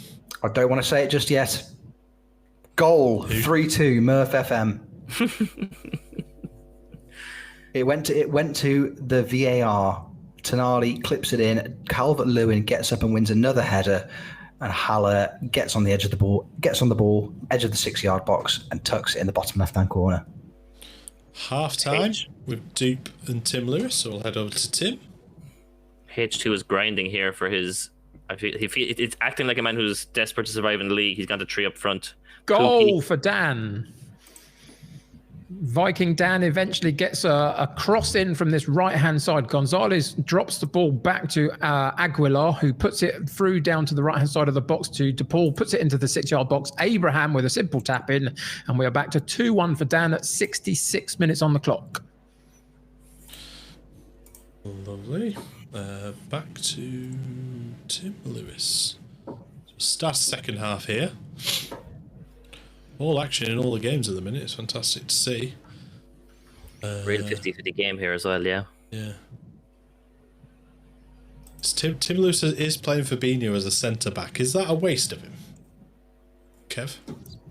I don't know about a waste. It depends what else he's got available at this moment. But, my preference would be to play him in midfield. He can play as a fullback really well. Centre-back is the one that you'd leave him to in the last ditch effort in that sense, but as I said, it depends what else he's got available. He can play so many positions and do them all pretty well, can't he? And he's also playing alongside Dan Burn. There's a centre-back partnership we didn't expect to see, but there we are. I guess, he must have heard me talk about Dan Burn because he's brought on your favourite player, Owen. Pascal Kimpembe is back. Please keep a track of how many mistakes he did goals there. Oh, Breeze just after scoring. It's a counter-attack, punted down the left. Gerson finds the ball and plays in Yusuf Poulsen, who has been phenomenal this tournament. Slats a past keeper. Yeah, that front three in general, Poulsen, Martinez and Tony, I mean, they're unlikely free to work together, but wow. Gerson as well seems to be playing a lot. Looks like Murph has just hit the crossbar and post from the same header from Isaac. Immediate highlight for the kickoff. Look at the smile on Kev's face. Back over to Tim Lewis. It's a penalty. Ronaldo. It's 2-1. Fortunately, as we were watching that goal go in, we missed how the penalty was given. Ronaldo tucks it away. I mean, if anything, that's what he's there for, to take those penalties and smash them in. So could set off Dupe on his way. Puts him on level points with Tim. I may have been wrong about Fekir. I'm willing to admit he's absolutely missing a scissor of a 1-on-1 just there. So game over. Dan wins 2-1 over Credo. Goal. Yeah. Sorry, Yusuf Poulsen with his third. Free kick from the right-hand side, played all the way across Alex Tellez. He crosses in, back post. Yusuf Poulsen taps it in. He's possibly top goal scorer, I would say. Maybe Vlahovic with his hat-trick. No, it'd be Martinez with his 5 goals. So, yeah. Yeah, Martinez got a hat-trick in the first game as well. Back to Tim Lewis. Making those changes now.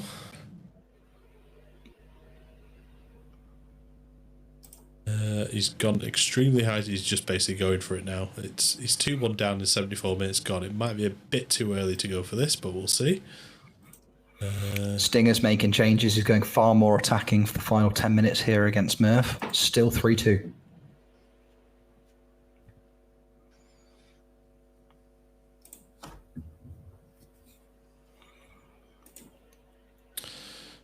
Still in the pause here, so we're waiting on Dupe.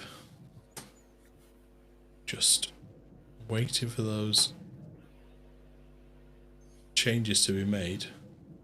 I guess he's trying to play a bit defensive, or is he going to go for the kill on the counter attack? H2 pulls back a consolation goal more than anything else. Pacina plays a through ball. They're trying to break down the defense for 30 passes, and Dominik Soboleski, the name I always get wrong, is after slatting a past the keeper. It's pronounced sausages. Yeah, I'll take it. 3-1 here to Breezy, and it looks like this is going to be game over. 2 minutes left in normal time.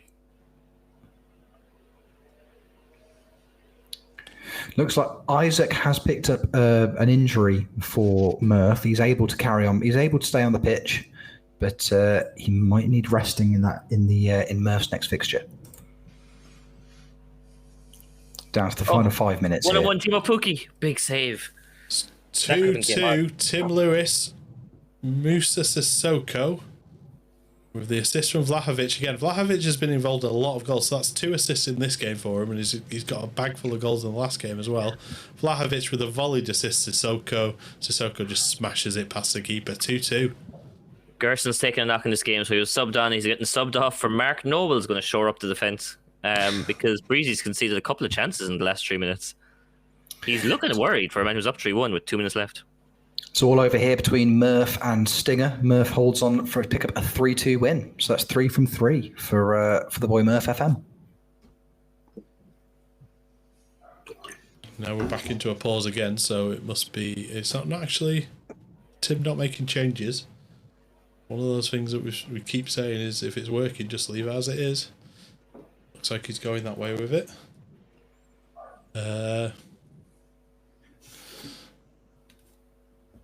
I think the momentum is obviously in Tim's favour here, but I mean, Duke just wants to get that win on the board, but even just a point on the board might help him here. But as we talk, James Ward-Prowse through on goal, chips the keeper off the corner, off the stanchion.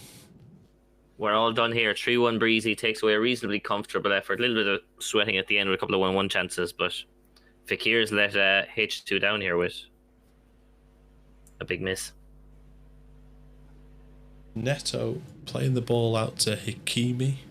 Hikimi runs forward, plays it through to Vlahovic. He stole it. Vlahovic has got 2 assists and 1 goal. It's 3-2 to Tim Lewis. Once again, a last-minute goal. Poor Dupe. Stinging Dupe. Oh, no. Absolute fraud, Vlahovic, with an unbelievable chip into the top corner. That was outrageous, to be fair. I've just seen it. Oh, my God. He was in the bottom corner, ironically. Yeah. It's interesting, because he'll only turn up for like 2 of these 7 games. So what's going on here, Alan? This is game number 2. Okay. Unfortunately, it's not. But there we are. So he's making a few changes now. It's one of these. I think he's just setting all of his players to defend.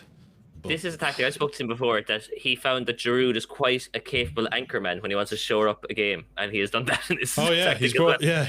Yeah. He does it in the Summer Cup and won a couple of games from. He loves it. Okay. You can't draft the entirety of Fraud FC, Mal, because it's 200 players, so it's quite difficult to do. It's only 16 forwards and Kimpembe and Donnarumma, basically. Breezy, hello in the chat. He's having a wonderful time. No surprise there. Unfortunately, Dupe's not having a wonderful time. I mean, it's him. It's just him now without a point, is it? And H2. Yeah. It's been 2 heartbreakers as well. Yeah. I think Breezy versus Murph is going to be an interesting game. So it's 3-2. Tim Lewis steals it. We'll just go over and just see the reaction on Dupe's face. Poor Dupe. You're a cruel man. You're a cruel man. Hi, Dupe. But there we are. Right, let's go to those results. Let's have a look. So, we get away from Duke. So, 2-1 to Viking Dan. Tammy Aram and Sabozlai Chiromole getting one back for Credo. Kev, talk us through that, please. In the end, it was quite comfortable for Dan. It took a little while for him to figure it out a little bit, but once he got his nose in front, in the second half, there was at least another 2 really good opportunities. I think he hit the woodwork at least once. Should have scored a 3rd or a 4th goal. So in the end, quite comfortable. But for a while, Credo looked like he might have got something out of it. Good game, but quite even in stats for most of it until Dan really got there. Lovely. And Breezy 3, H2 1. Sebastian Haller only got 1 goal. He didn't get 2. I think I know why that is. That's Google Sheets being horrible to us. Martinez and Poulsen with 2. Talk us through that, Owen. It wasn't as one-sided as 3-1 might suggest. H2 had his chances, but Breezy looked comfortable. I mean, Poulsen seemed to be at. He started a lot of highlights and finished them with a goal. He's done everything. He slotted one with his right foot. He's got a header. And Martinez is just 1-on-1, doesn't miss. So another win for Breezy. And Stinger versus Murph, 2 undefeated teams. Murph comes out on top. The scorers are all over the place on that one, actually, because it wasn't Calvert-Lewin and James Ward-Prowse at all. But talk us through the game, please, please, Rich, while I look into that. It was the quintessential game of Football Manager. All action first half, going in 3-2 up at half time, thinking this could end 5-4, and then just nothing happens in the second half, with the exception of Isaac hitting the crossbar and post with the same header. Another solid performance from Murph. I think Stinger will probably feeling a little bit hard done by there. Might have done enough just to maybe snatch a point, but Murph is looking great. 3 games in, 3 wins, 9 points on the board. Got to be happy. Fantastic. And straight over to that league table. So Murph and Breezy undefeated, 7 goals and 6 goals in goal difference, but obviously it doesn't matter too much because the head-to-head is what plays out the difference here more than anything else. Tim Lewis up to 3rd with 6 points, Credo and Stinger on 4, and Viking Dan on 3, H2 and Dupe down at the bottom.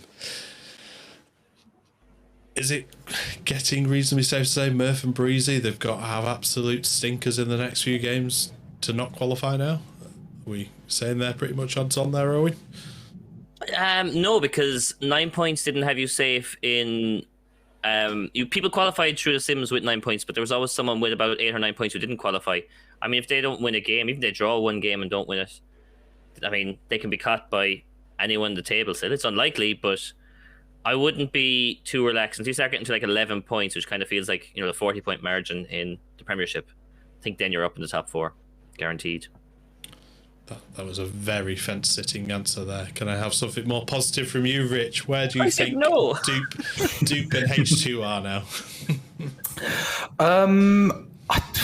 I think it's going to be very, very difficult for them. I think, it's for H2's first PvP tournament, like at this level, it's baptism of fire because, he's up against some of the best in the community.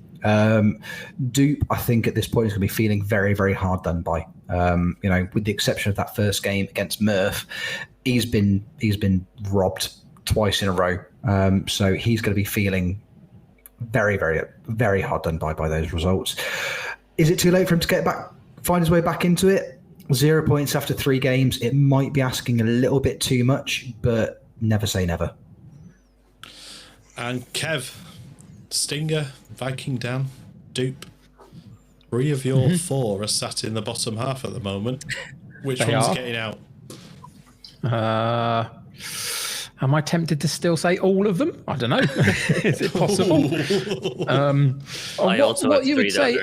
Well, I mean, what you would say at the moment is even the guys on 0 points at the bottom of the table, all they're now thinking about is, can I get into that 4th spot? And that's only 4 points away from them. So the guys in the middles, like Stinger, Credo, Viking Dan, etc., can still be looking above the 4th spot into the top sort of 2 or 3 to say, I can still get there with a couple of good wins. It's about finding that consistency now, because if you don't do it in the next couple of games, then you are absolutely in the mud. So, yeah, anybody can still do anything, though, at this point in terms of qualifying out of this group. Thank you, Kev. And now on to our next fixtures. Let's say that. There we are. Lovely. So we've already got the 0-0, so they must be pretty close to ready to go.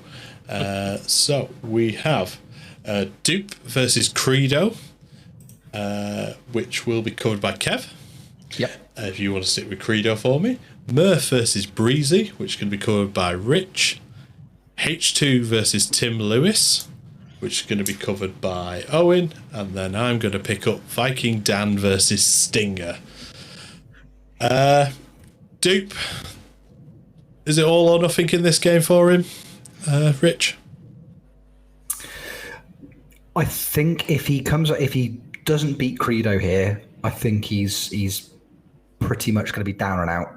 I think the improvement in his performances across games 2 and 3 compared to the way he played in game 1, he's getting there. So, bit of pressure on Dupe here. Credo sat middle of the table, so a loss here might not hurt him terribly in the long run, with already with points on the board. But I think both players will be looking for a big 3 points here to kind of either kickstart their campaign or kind of firm them up as looking to finish in that maybe 3rd or 4th spot. Lovely. And Owen, do you want to? I think you've just been tagged in some injuries and suspensions. Do you want to go through the suspensions for me? I quickly will as I tab over to it. Just bear with me. Sorry. No worries. So, oh my god, my eyesight's not that good. So in terms of the injury table, Dupe is still topping it. Asensio is out for 3 days. We'll miss this game. Mendes is out for H2. Kepa is out for Credo, and Galan is out for Murph. And then in terms of suspensions, we have Paulista for Viking Dan and Pau Torres for H2. Arjo is out for Dupe and Camavinga for Lewis. So none of them majorly. Maybe Pau Torres is going to hurt H2 the most, but I think everyone else has got covered. They can deal with that. And then Murph and Breezy.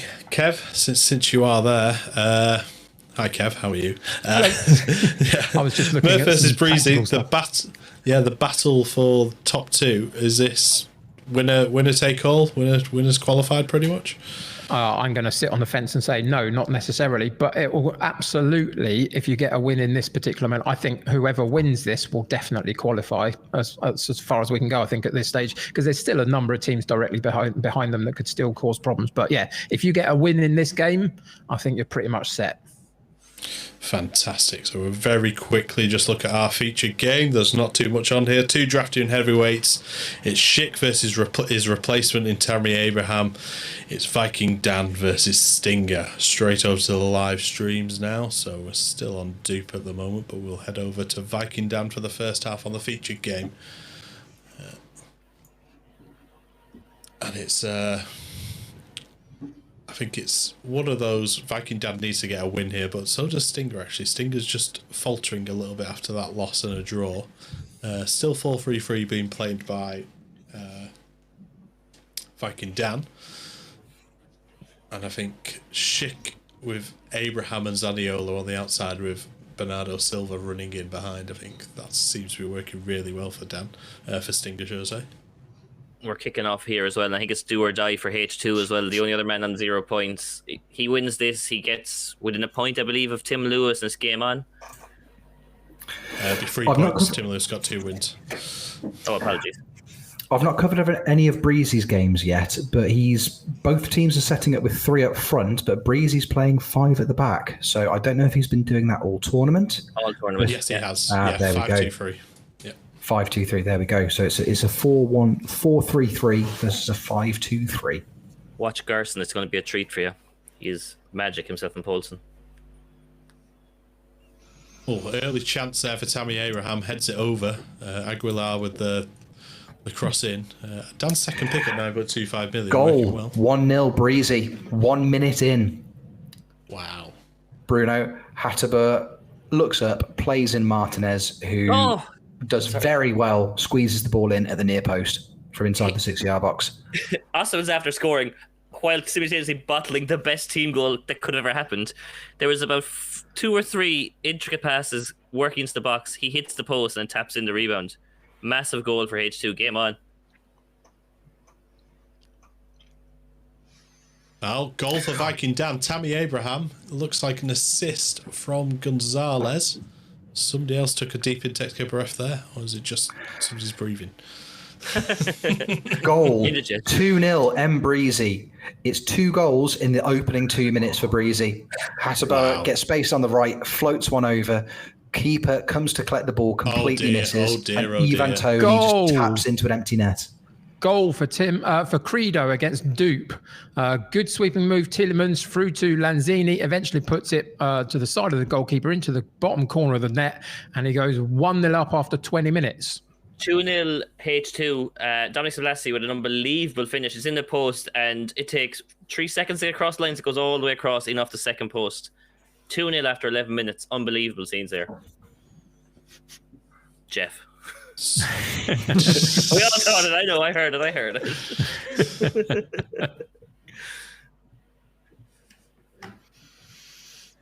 So Viking Dan playing quite attacking here. Unfortunately, my screen actually in front of me is actually no. I don't have to look up. Schick's gone through and he's scored as well. So Schick versus Abraham, they've got one each.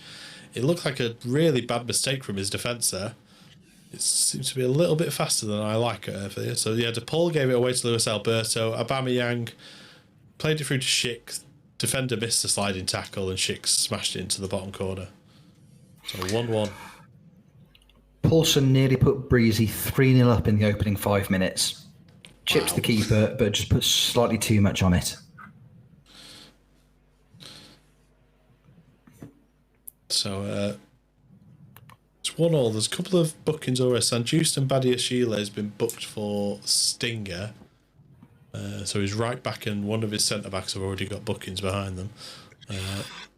Some lad called Vlahovic is after scoring for Tim Lewis. Never heard of him. Malinowski plays it out wide. Hakimi, the fullback, who's in back post, is poor defending, and Vlahovic volleys it from 5 yards. Yeah, there we go. Goal for penalty. Dupe. Oh, there's a penalty here. Go for it. We'll go to Dupe. Go on. Torres on the far side eventually loses the ball, regains it again, crosses over, and I think it's Maduaki who puts the header into the top right-hand corner of the net. Dupe has been pushing, has had loads of shots on target, and has finally got the reward for it. Yep, Souček had missed that penalty, unfortunately. Oh, that's his second pick, of the draft. Yeah. No, that was his first pick. First pick, sorry, Aubameyang was the second pick. They were both terrible. Goal! Immediate response from Credo is Dembele blasts the ball into the back of the net in the middle of the penalty box off a corner kick. Eventually, it comes into the penalty box. Eventually, finds Dembele quite a way out. Interesting shot to have taken. Took it, scored it, and Credo's back to 2-1. Grimaldo's stretched off the pitch here for Tim Lewis. Oh dear. All those yellow cards as well. Tim Lewis is going to be in the mud a little bit in the second half of the season. Poor Dupe is missing 4 players this week, so he's in the same position. Chance here for H2. Osman's after missing a sitter, driving it 3 yards wide, 1-on-1. Oh, Souček's hit the bar, so after missing a pen, he's just missed a golden chance there with them hitting the bar. Don't know if that was a save from the keeper, so we're 1-1 here. It's still 2-0 here between Murph and Breezy, but since going 2-0 down, it's been all Murph. Breezy's with back up against the wall. It's Is there a penalty here? Might be a penalty. Can't tell if it was inside the box. It's very close. There's a penalty review being checked for the AR. No penalty. Free kick. Still a dangerous position for a free kick for maybe a cross. Oh, H2 Luis Alberto with it. Back post. Oh no, headed away. Aubameyang straight back in. Go on. Sorry, I told you earlier. Then H2 here is half time. He's 2-1 up, and he's threatening to change the formation completely. For a finish, he just messes with the lines a bit, puts them back, and starts again. But that's the draft experience. You think the last couple of highlights before the half have gone against me. Do I change it? I don't think he needs to. It's 2.3 XG versus 0.75. Oh, Viking Dan's just missed with DePaul, so that's another chance, another easy chance for a midfielder missed on both sides. I think it's a very even game here. Stinger's not as many chances, but he's had more chances on target, so he's playing his asymmetric. Silva's playing as a shadow striker to press him forward of Schick. But I think he's looking for more from Zaniolo. This live table is wild. After this game, we're potentially going to have six points for 4th place something. Yeah. Half time here between Breezy and Murph. It's still 2-0, but it's been all Murph. All Murph. It's shocking that he's not at least pulled one back there. We're probably going to come to your game after this game's finished, unless these tactics take a little bit longer than we expect. Dimitri Payet's coming on for Zaniolo. For Zayat? No, that's right. Secret weapon is on for Tim Lewis. Last sub, he's bringing on Luke de Jong to see if he can grab him an equaliser. Lewis Alberto with the corner. Oh, cleared away from Dan's defence. Lewis Alberto with the corner again. And it's a near post header for Thomas Souček. He's made up for that missed penalty. It's 2-1 to Stinger. Needed this boost after his last two results. It's also just goal for Dupe. Ronaldo. He spent about 5 minutes literally 5 minutes at half time, just rearranging a few things, trying to figure out what to do about the fact that he was 2-1 down. Eventually went into the 4-2-3-1, changed a couple of players, and eventually it's a simple tap in for Ronaldo. The pressure has been telling for the last 5 minutes in game. Now we're back to 2-2. Haaland has a shot from 20 yards. He's been in that position before. Hopefully he can hold on to either a draw or advance from it. Oh, wow. Wow, that was a poor miss from Viking Dan. He's got to be raging with that. He almost passed it rather than putting it into the back of the net. Koufal on the edge of the box. Crosses in. No, away. Second half's underway here between Murph and Breezy. Just it's making me really happy. He's finally got Reece James playing back on the right-hand side. He's also brought on Isak as well. So he's going for it in the second half. Goal for Dupe. From a far side corner kick, it's James Ward-Prowse on the corner kick into the near post, and Ronaldo climbs above everybody else, gets the header. I think it was Ronaldo, and we go to 3-2 to Dupe. He's come from behind to take a lead with 73 minutes on the clock. Neto is playing out of his skin here and keeping Tim Lewis in this game. He's after pulling off 2 saves from inside 6 yards. 10 minutes left. He's still got a chance at 2-1. Sorry. Interested to see with Stinger. He's now going very defensive to try and hold on to this 2-1 lead. He's got Souček and Tuchemani playing as defensive midfielders. And then, yeah, he's starting to... Goal! Credo gets a third goal. We're back to 3-3. Dupe was not in the lead for too long. Throw in on the far side, drops it into Tielemans at the byline, who gets it into, I think, Reina, drops it back to Tielemans, gets the cross into the 6-yard box, wow. And that's a great hooked shot in for a very, very free player. And they go back to 3-3. Yeah. Guri gets the goal. Yeah. Last 2 minutes of normal time here. 2-1 still to H2. It's a big result, potentially. VAR are checking a goal here between Murph and Breezy. It's disallowed. Murph had the ball in the back of the net. I thought Isaac was onside. Climbed at the far post and won his header. It's all done here. Yeah, full time here as well. 2-1 to Stinger. So that puts Stinger further up the table. We're going to go to Murph's stream now for you, Rich. 2-1 to H2 here, sorry. Neto played out of his skin with a 7.1, saving 9 shots, but all of them nearly inside the box. Did you say played out of his skin with a 7.1? So you know how FM rankings work with keepers. Have you ever seen anything over a 7.2? You haven't. I guarantee you. I have. Right. You have. Yeah, I know the Context FM with their photoshops, robbing the content. Murph's assistant managers in his chat are recommending a new tactic of just pressing Alt and F4 and just seeing what happens. I also love the fact that he's got both versions of Steve Hood in his chat. Like there's 2 of them. There's Hood Gaming and Steve Hood. Is one of them GYR secretly? Who knows? We'll have to see which one he's listening to more. Ivan Toney. Don't know if you're behind there. Yeah, Ivan Toney just headed off the post and scored. Goal That's a heartbreaker. For Dupe. Back in the lead at 4-3, 83rd minute. Goncalves on the ball in the centre of midfield.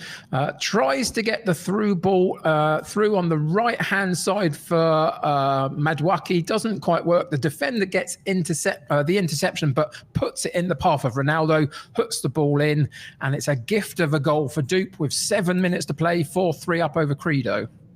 And we're going to leave it with you here, Rich, because we have actually with you, Kev, because there is actually a game on here rather than watching Rich's game. There is, absolutely.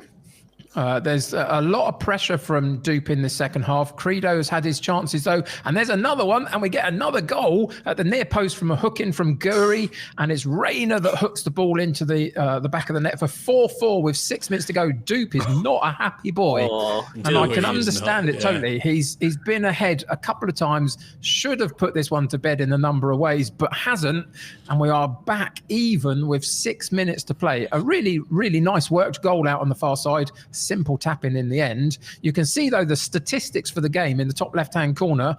They are all in favour of Dupe. More shots on target, better pass completion and possession, and it has still not quite worked out for him. He's on the ball though, and we get a chance for another Dupe attack down the right-hand side. Kalulu gets the ball into Ronaldo, and it goes over the top of the bar from a good header. And we are still at 4-4 with a couple of minutes remaining. Everything was in his favour, and it still hasn't worked out for him. A point is a point. Is it enough? I think probably not at this moment. We've got seconds remaining once the pause has come and gone. Credo has paused the game. There it goes. And we are done. Full time 4-4. Magnificent game. Completely mental in so many ways. And you kind of have to feel a little bit sorry for Dupe. Hydrate in the chat, please, as well. So take a drink there, Kev, please. I saw you there, Rich. Back to you. We'll cover the end of your game as well now, because there's nothing else on. So it's all over here. It's finished 3-0. Oh, it's fantastic. Yeah, not Murph's game, that one. I think the stats on the board at the end of the game favoured Murph enormously, but Breezy took his chances. 3-0. Right, so over to the results. Hopefully these are behaving a little bit more. So it's 4-4 between Dupe and Credo. I mean, say what you want about Dupe, he's in some high-scoring games. 3-0 to Breezy versus Murph, and 2-1 for... sorry, there we are. Dupe versus Credo. Kev, talk to us about it. I mean, we saw the end of it. It was an amazing game, but again, you have to feel sorry for Dupe. He was ahead in all the statistics for the game. He was ahead in the game a couple of times. Couldn't hold the lead, though, unfortunately. A couple of times fairly quickly, Credo got back and drew him back in. And eventually, we end in a 4-4 epic. Is the point enough for Dupe to get going? I don't know, but I do kind of feel a bit sorry for him, because I think he dominated another game, didn't quite get the result he was looking for. Breezy versus Murph. 3-0. Rich? Another classic game of Football Manager. 2 goals in the opening 2 minutes. Looked like it could have gone either way. Then nothing but pressure from Murph. From minute 3 until the 90th minute, it was all Murph. Couldn't find a way through. And then Ivan Toney just scored just a misery compiler at the end of the game for Breezy there. So Breezy looking strong. Murph, I think he'll bounce back from that. It's an unfortunate result, but wasn't a bad performance from him at all. And H2 finally getting his first win, first points on the board. Owen? Full value for it. Could have been 5-1. Neto made 2 point-blank saves from volleys, from crosses. Osman missed a 1-on-1 from 10 yards. Tim Lewis had his chances to steal a point, but no. Good value for his win, H2. Hopefully he can get some momentum from here. That's a tough word, isn't it? Is it? Okay. Viking Dan and Singer obviously finished 2-1 here with myself. I think it was a very even game back and forth. Suchek did miss a penalty in that first half, but made up for that 84th minute header. Other than that, I think Stinger's back on his way. It also puts Dan a little bit down again. That momentum's gone. As we can see from the league table, Breezy is now 3 points clear. 12 points from 4 games, 9 goal difference. Murph suffering his first defeat, 9 points. Stinger following just behind, then Tim Lewis.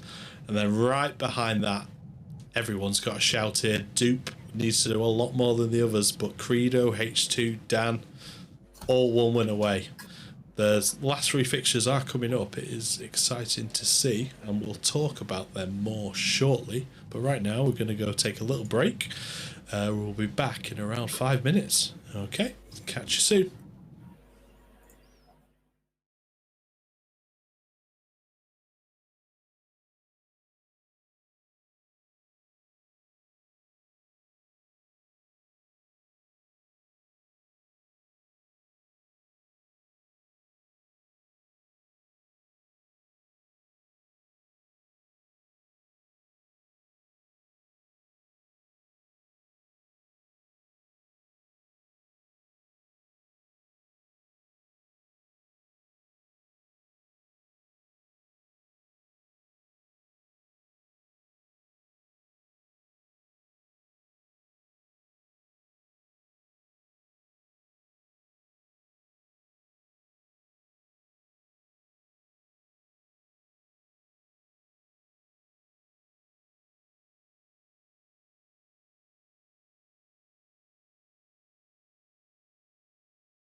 Right, we're all refreshed.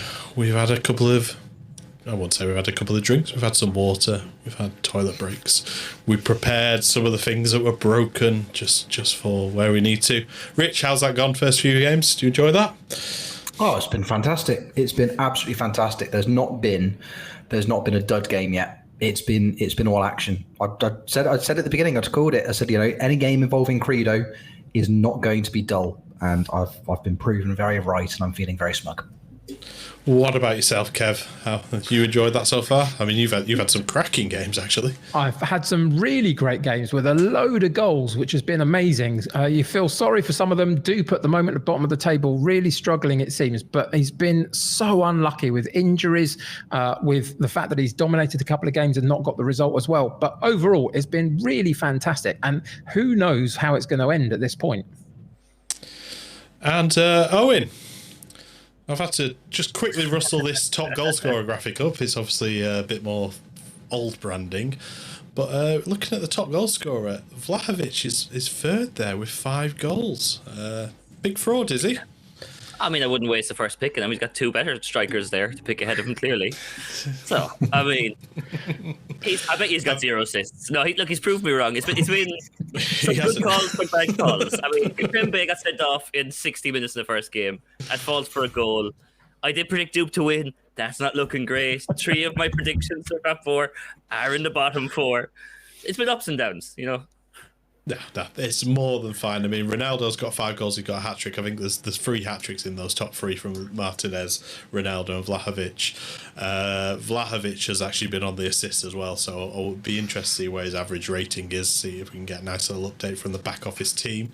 Be nice to see. I think the best striker for me is Tony, because he's assisting all around him, and he's scored exactly. It's quite good to see. Like I said, some a bit of average rating or of the matches would be good to know if we can get that information to us through the truck.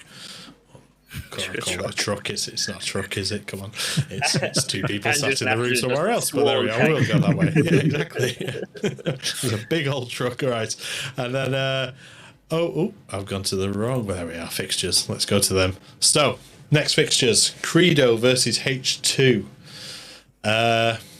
Who is covering that? Because I've completely messed up all my screens because I minimised everything during the break. So Credo versus H2 is only you, Jeff. Is on with me. Yes, it is. It's our first view of Credo for the night. Yeah, so Credo's been scoring lots of goals, Rich. I think that's what we kind of expected. He'd bring entertainment. You can make a point about it all you want, but we actually are going into games as we go. So if you guys can pick up where you need to, just cover who's covering what. Kev is covering Stinger versus Breezy. Owen is covering Tim versus Murph, and Rich is covering Viking Dan versus Dupe. We're going to go straight over now. Injuries and stuff going into this. Viking Dan is missing 2 centre backs in Tyrone Mings and Paulista. Tim Lewis missing 2 full backs in Grimaldo and Hakimi. Dimitri Payet for Stinger is a big miss, and Dupe for I think the 4th week in a row, he's missing 3 players again. So he's really struggling with squad depth just with injuries and suspensions. Fantastic. And we're starting off with Credo. So he's got Hood Gaming in the chat, and then some other guy called James William something. But unfortunately, I can't minimise that just because of YouTube. But there we are. No offence there. All streaming platforms are welcome here. Just not the bad ones. So it seems to be all H2 to start off with. And Kev is going to be over the moon as captain of his Fraud FC. Isaac is after scoring inside 14 minutes here. Provided the assist from Naby Fekir. So what a great pick. A sneaky pick, some might say. You said he was terrible last time. Some might. Can you call out the player name for me, please, next time, Owen? Tim Lewis, apologies. Sorry, apologies. It was actually Murph, but never 1-0. It's Dupe. Cristiano Ronaldo, played in by Ferran Torres, fires it into the bottom left-hand corner. Dupe is 1-0 up, and he is delighted. Back to Credo now. He appears to be on his phone or in a pause, so H2 must be making some changes. Looks like actually we've got an injury. Oh, red card actually for H2. Let's just go over and see who it was. It's Pacina, who we did talk about earlier. It's not working. It's definitely not working now. He's been sent off. So He's still playing Elvedi as a right back. I don't think that works. He's just too big and lumbering to play as a right back in my eyes. But maybe somebody knows better than me. What? Anything happened with yourself, Kev? Not really, other than an injury for Paulson, for Breezy. Other than that, not a lot has happened so far. A couple of half chances. 32 minutes in, been a little bit quiet. Lovely. And Trent with a throw over to Guri, who was quite influential in that comeback last game. Cross, cleared off the line from Milinkovic. Plays it long. Come on. Apologies, I thought you were highlighting it again. Interestingly, actually, I don't just have to notice thing. Tim Lewis opted to play Hakimi on his goal orange. Credo. Ciro Immobile. Ball bounced off the bar and Immobile finished. Sorry, Owen, carry on. That's it. No, just Hakimi is basically running on fumes here, as he's opted to play him with an orange injury, which is, if you get a win here, it's massive for Tim. But if you don't, you've kind of mortgaged your future on run the legs off Hakimi. 1-on-1 here. Vlahovic drives it over the bar from 20 yards. So he's got Tielemans booked as well, but yeah, that going down to 10's not worked well for H2. H2's taken off. Looks like his attacking midfielder, so it's Osimhen and Haaland, so he's playing a 4-3-2. Much happening in your game, Rich? No, half time. Dupe's gone in 1-0 up. He's ready to go. Dan is obviously making changes. It's been a pretty quiet first half, with the exception of the Ronaldo goal. A couple of yellow cards for both men. Ronaldo and Arejo have picked up yellows for Dupe. And I can't tell you who's picked up yellow cards for Dan, because there's a highlight now. It's rude. Unbelievable. Half time here. Isak's just after missing a sitter at the end of the half. Tielemans. So, it seems to be end-to-end stuff. I've not really seen an actual shot come from H2 in any of the highlights, though. He seems to attack and they just seem to peter out, and then the highlight ends up being a counter-attack. Speaking of counter-attack, Immobile on the wing plays it all the way back to the halfway line almost. Weigl, Alexander-Arnold, who I don't think we've seen too much of in the assist rankings there. And there we go, he's put one straight in for Ciro Immobile. Commentators curse or blessing, one or the other. So that's 2 goals for Immobile. Trent with a cross in. 2-0 to Credo. Credo marches on. Murph hits the post. Isak makes an amazing run down the right hand side, whips a great cross in. And Malinowski can't turn it goalwards.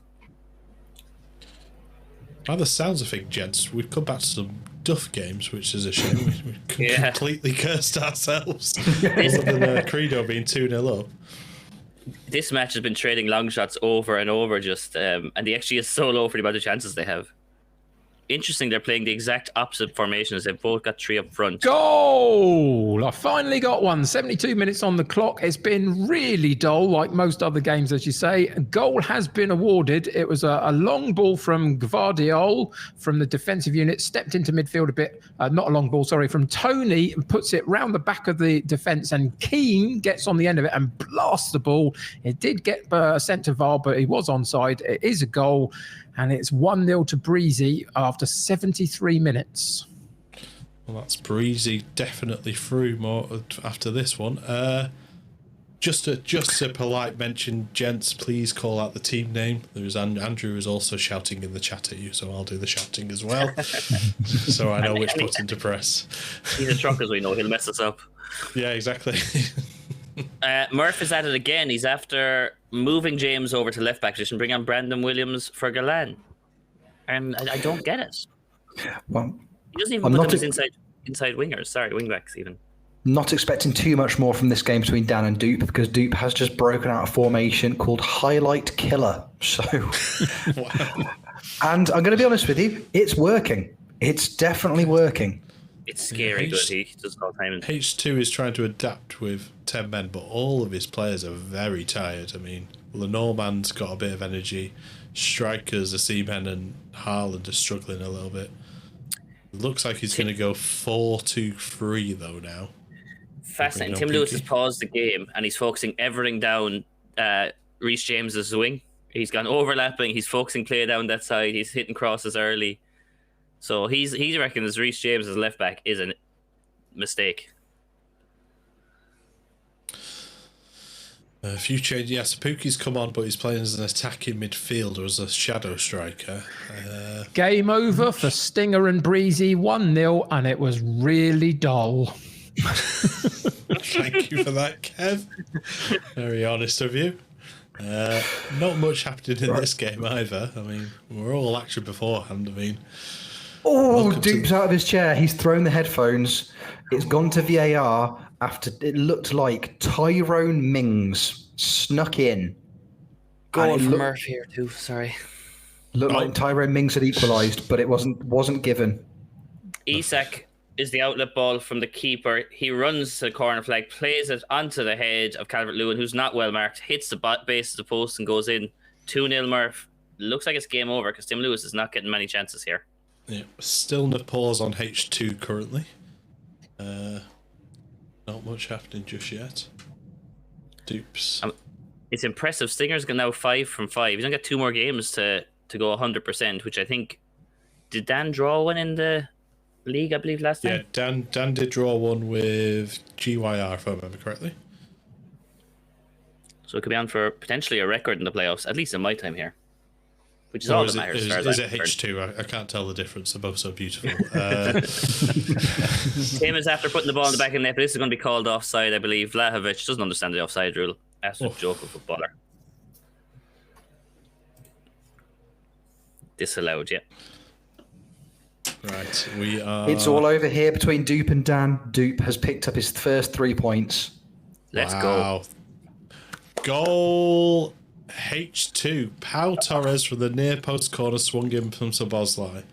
Oh, it's gone from bad to worse for Tim Lewis. He's after getting a third left back injured, or third full back injured in the 91st minute. So could H2 pull one back here? I mean, he's pulled one back. Could he get a draw out of this? Unexpected. I mean, losing that Pacina early doors has really affected him. He's got a couple of Szoboszlai's on a red now as well in terms of tiredness. He's got 2 central midfielders on attack. Isak's gone off injured. Murph's down to 10 men. There is 3 minutes left, but it's 2-0. That could be a big loss for him because Isak has been quite good this game. Quite good. Yeah, so he's got 5 players on attacking roles, but I don't know if Credo has just shut the door on him. Down to a final highlight, 5 minutes added on. He's played it long to a Seaman. Illich. Haaland's through. Haaland's missed an absolute sitter for about 10 yards out. Wow. Vlahovic has the ball in the net, but I believe it's offside from the free kick. Malinowski chips it in, and it's been called offside again. Joke of a man. You've made that joke already. I'm going to keep making this joke. Right, full time here. We will come over to Murph, or are we nearly off on there? I do actually laugh that if I don't have the focus on the window, it just changes all my Discord windows. I'm now in some random Discord, so I need to fix that as well. Right, go over to Murph. There we are. Full time there as well. Thanks for telling me, Owen. I didn't say it was in the back of there with the last week of the game. You were just busy messing with Discord. Right. Final games. Credo 2-1 against H2. H2 having that early sending off of Pacina.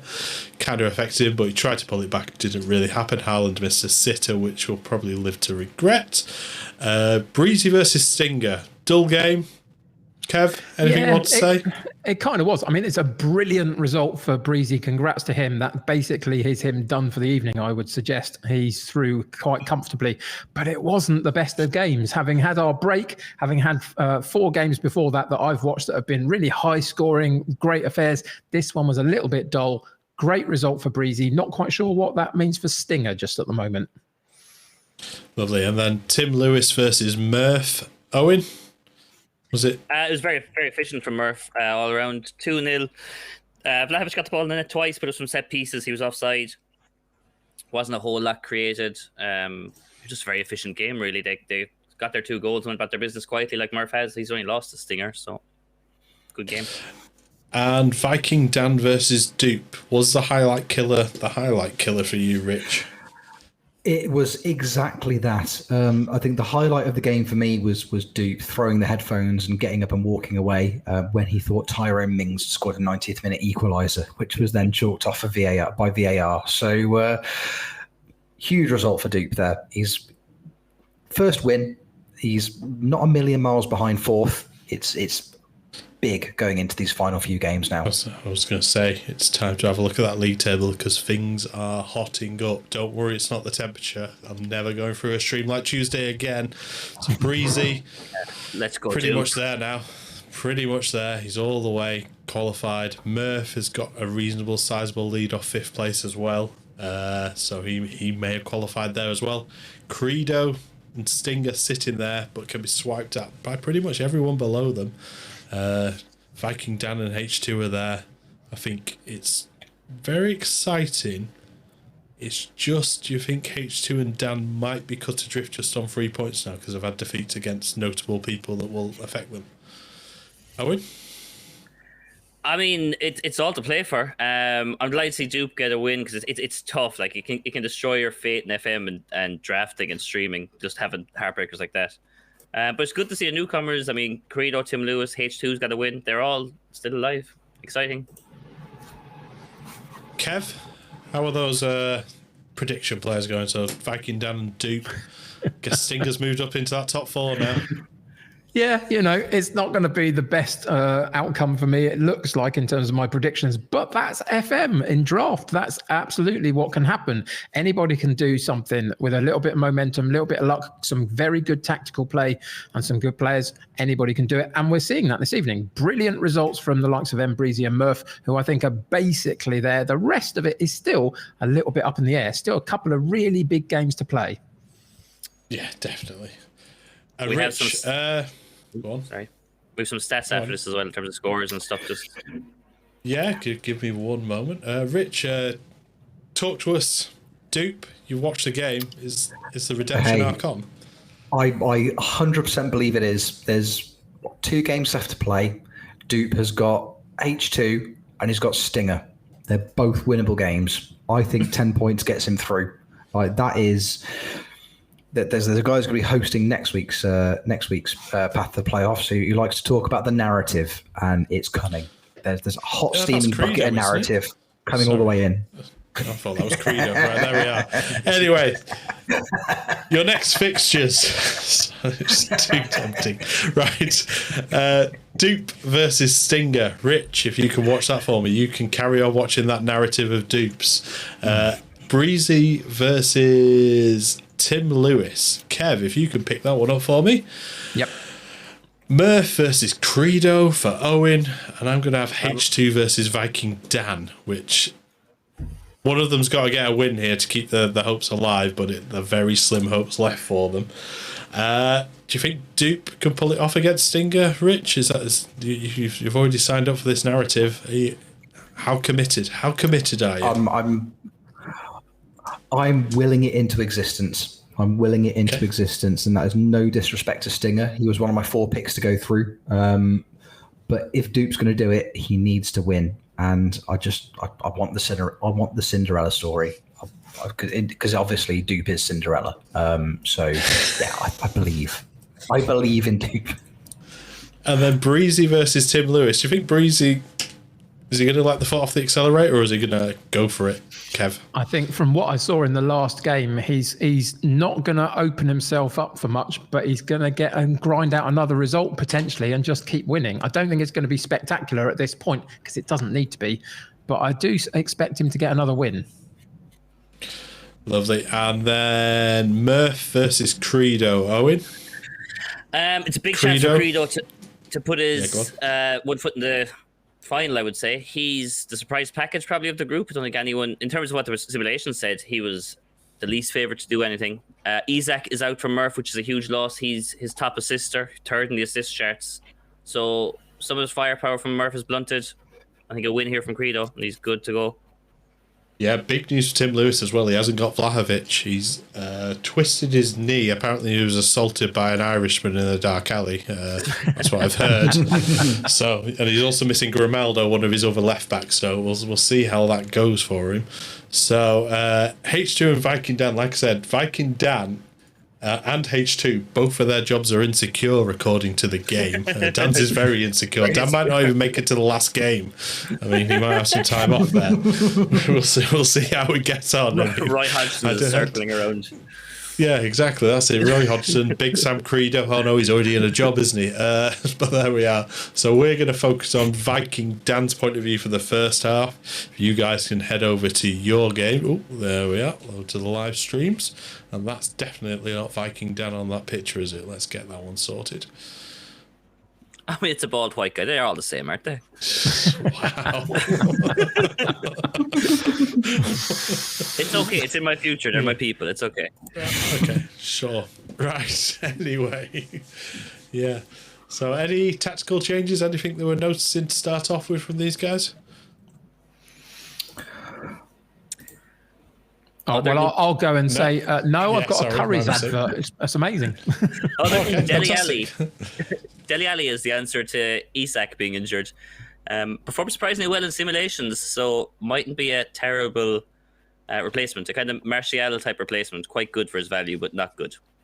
Yeah, I'm also not sure about Mal's statistics that he sent us, because Ferran Torres has got 4 kilometres of assists. I saw that as well. According to the screenshot. I was looking at it, I was like, okay. Yeah, but Vlahovic, the fraud, has got 2 man of the matches. Isaac, the other fraud, or the bad pick, has got 2 man of the matches, as does Martinez and Ronaldo. So a few people being called out here. Mazda's coming in from the truck and saying he's made the managers unsackable, but Dan is testing that theory. Well, like I said, this is El Sakico H2 versus Viking Dan. Viking Dan starting as he did last time, and he's got his player instructions. I think he's just pretty much copy and pasted them already. And Seamhen and Pookie starting up front for official H2, so I don't know where Haaland is. I don't know if that miss was that terrible. I didn't actually see if Haaland was injured. Let's just have a double check. I think Haaland picked up a little knock towards the end of the game. So yeah, I think the FM playoffs, I'm guessing that might be Moza. They probably are going to be giving up the number 1 spot for Dan. I'll have to check in with Si Maggio about that. Maybe it's Breezy heading up that high. Could be. Credo's number 15. He's getting a good run. He's not losing many games.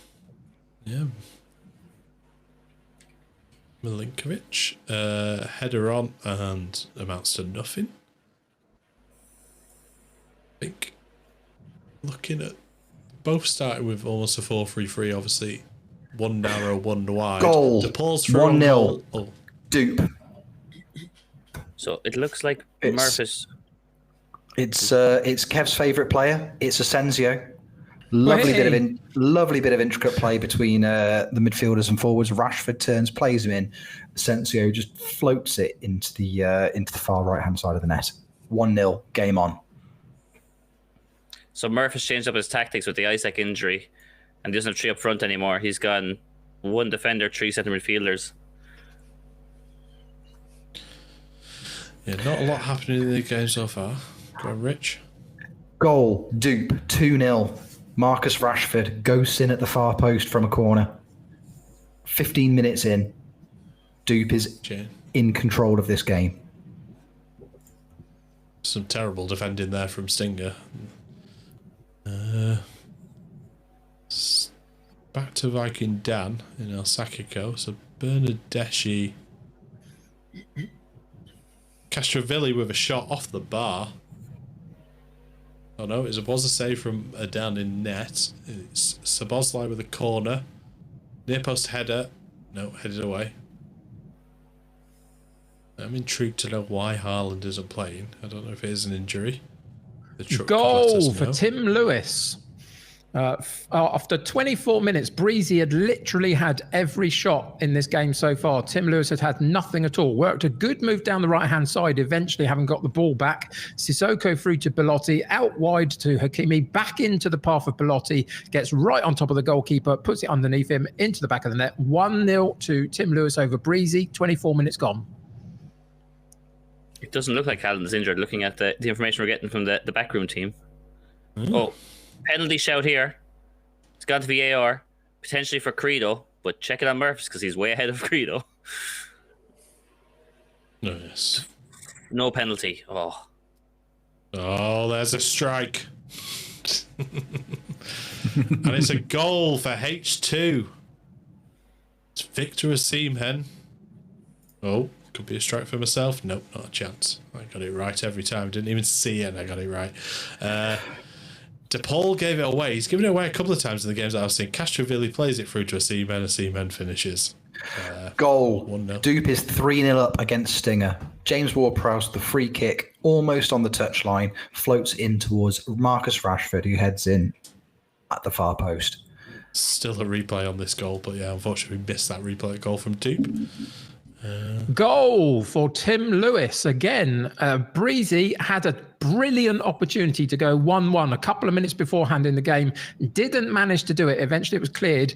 And a couple of highlights later, it's a long goal kick from Tim Lewis. De Jong comes and claims it, puts it through to Malinowski out wide, but the goalkeeper comes charging out, misses the angle completely, and Malinowski puts it for 2-0 for Tim Lewis. Credo, halftime here. Credo is incensed he wasn't given a penalty. It stopped playing in the middle of the game to check a VAR. I didn't give him a penalty. He was in the box with the ball.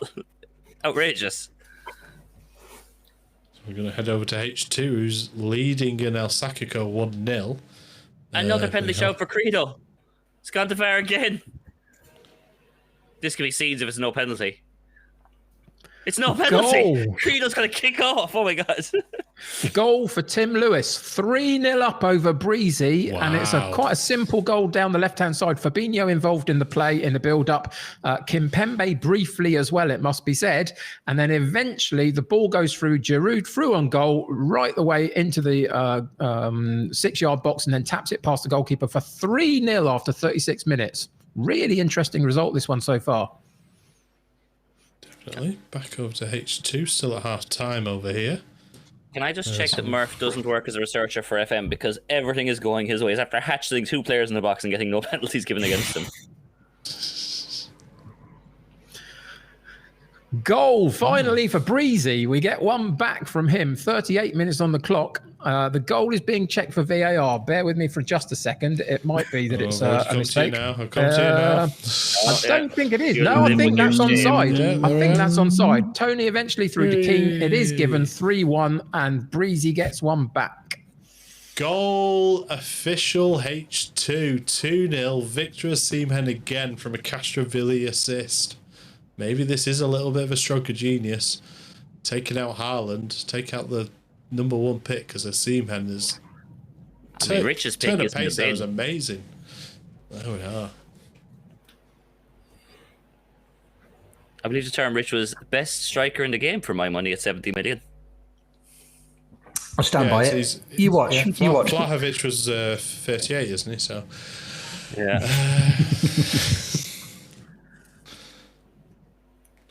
Gone into a pause immediately, so Dan's eliminated with this. Can't even potentially. Goal for Stinger. Thomas Souček makes it 3-1. Starts the move, spreads the ball out wide to Bernardo Silva. Arrives on the edge of the 6-yard box and heads in 3-1. Still a whole half of football left to play. Back to H2. Oh, Murph just hit the crossbar. Unbelievable shot. How is Dan reacting to this? I know we did have some cans. Go on, Rich. Rest of the panel, I will give you 3 guesses as to the name of the formation that Dupe has just loaded up after conceding that goal. I love myself. That's the one. That's the one. Conversations with Rich Owens. Is that what it is? Yes. Yeah. Yeah. Break time for Rich. That sounds like a podcast title, actually. That's, Doesn't it? Just a bit of advice, yeah. If ever I was involved with the podcast, that's Goal what I'd definitely go for. Breezy. He's coming back. He was 3-0 down. He's now to 3-2. Simple cross in from the far side of the penalty box. Oh, is there a conversation between linesman and ref just at the moment? Checking the goal. I think it'll be given. It's not my fault. Apologies. Taxi. Kev goes into the lead. Cristiano Ronaldo has just missed a penalty for dupe. Huge chance to go 4-1 up and kill the game. Oh, Credo's just been FM'd. His defence are playing around with it. It's gone to VAR, but there's no way this is offside. I might be just pulling the Kev here, but there's no way. I'm backing it. He's miles outside. Yeah, goal awarded. Goal awarded. Oh, it's been all Credo. He's had 2 penalty shouts. One of them that was definitely a penalty. There's no way it couldn't have been. And it's just horrible. Skamaka plays Calvert-Lewin, who I believe is his 3rd goal of the tournament. Unbelievable scenes here. Full time in El Sacico, and H2 gets another 3 points on the board. If Don't Murph know can how get close another that'll goal take here, him. Yeah. if Murph can get another goal here, I believe he will go top, or he'll be tied in top, barring head to head. Yeah. Goal difference and everything. Head to head, yeah. Unfortunately, head to head he is behind because Breezy did beat him. Of course, if you come top, you do get to decide where you go in the draft in each group for the final. I was saving that to tell the winner when we interviewed them, but never mind, Owen. Sorry, I didn't know that. There's a reason I was ignoring your messages. Well, you could have replied. I asked several times. We were told to announce it I'm earlier. working here. You said if you have questions, tag me. I have seen it mentioned by other people in other people's chats, so it has been announced somewhere already. Yeah. Lovely. No worries. Right, we will. Any games still going on? Who are you going to? I've nothing's happened on mine because there's been a huge pause from Tim Lewis for about the last 2 minutes, literally. Oh yeah, you're 49 minutes in here. Yeah, we've goal for Duke. It's 4-1. Wow. Huge goal kick. Cristiano Ronaldo. Ruben Diaz doesn't even jump for the header. Ronaldo rolls him, dinks it over the keeper. It's expensive signing that Diaz as well to do things like that. Yeah. Well, the 2 non-bargain picks that Stinger picked up. Souček's finally turned up with a goal this game too, hasn't he? Souček? What do you mean? He scored in a game a couple of games ago as well. Oh, did he? I didn't realise. My bad. Yeah. It's in the featured game. Dare you? Right. I'm working goal. Here. Dupe 5-1. Wow. Okay. Wow. Stinger's defence have just given up. They've realised they've left the oven on. They don't want to be there. It's too easy.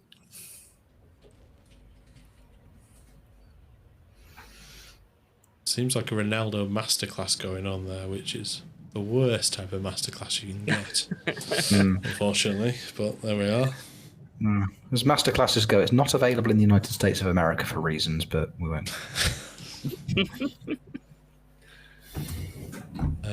Horrible is man. in the chat just saying his team hasn't given a fudge all night, unfortunately.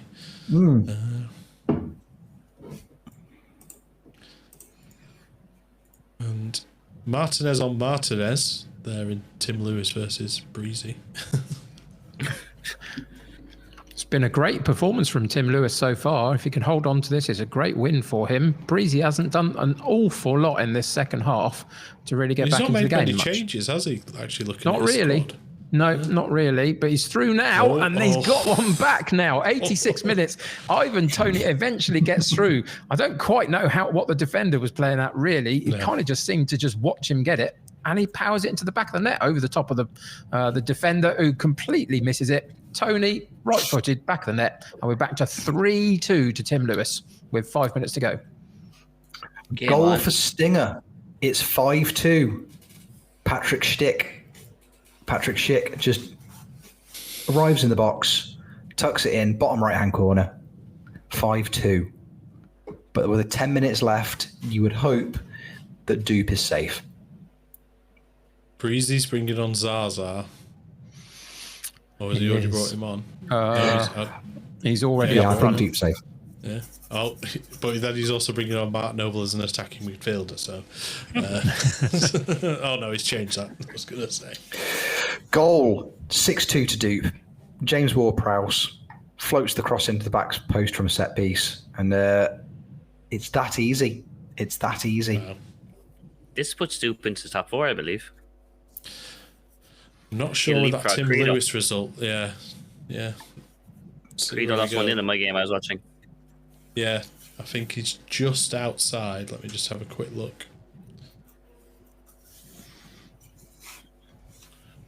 It's down to goal difference, I think, over Credo.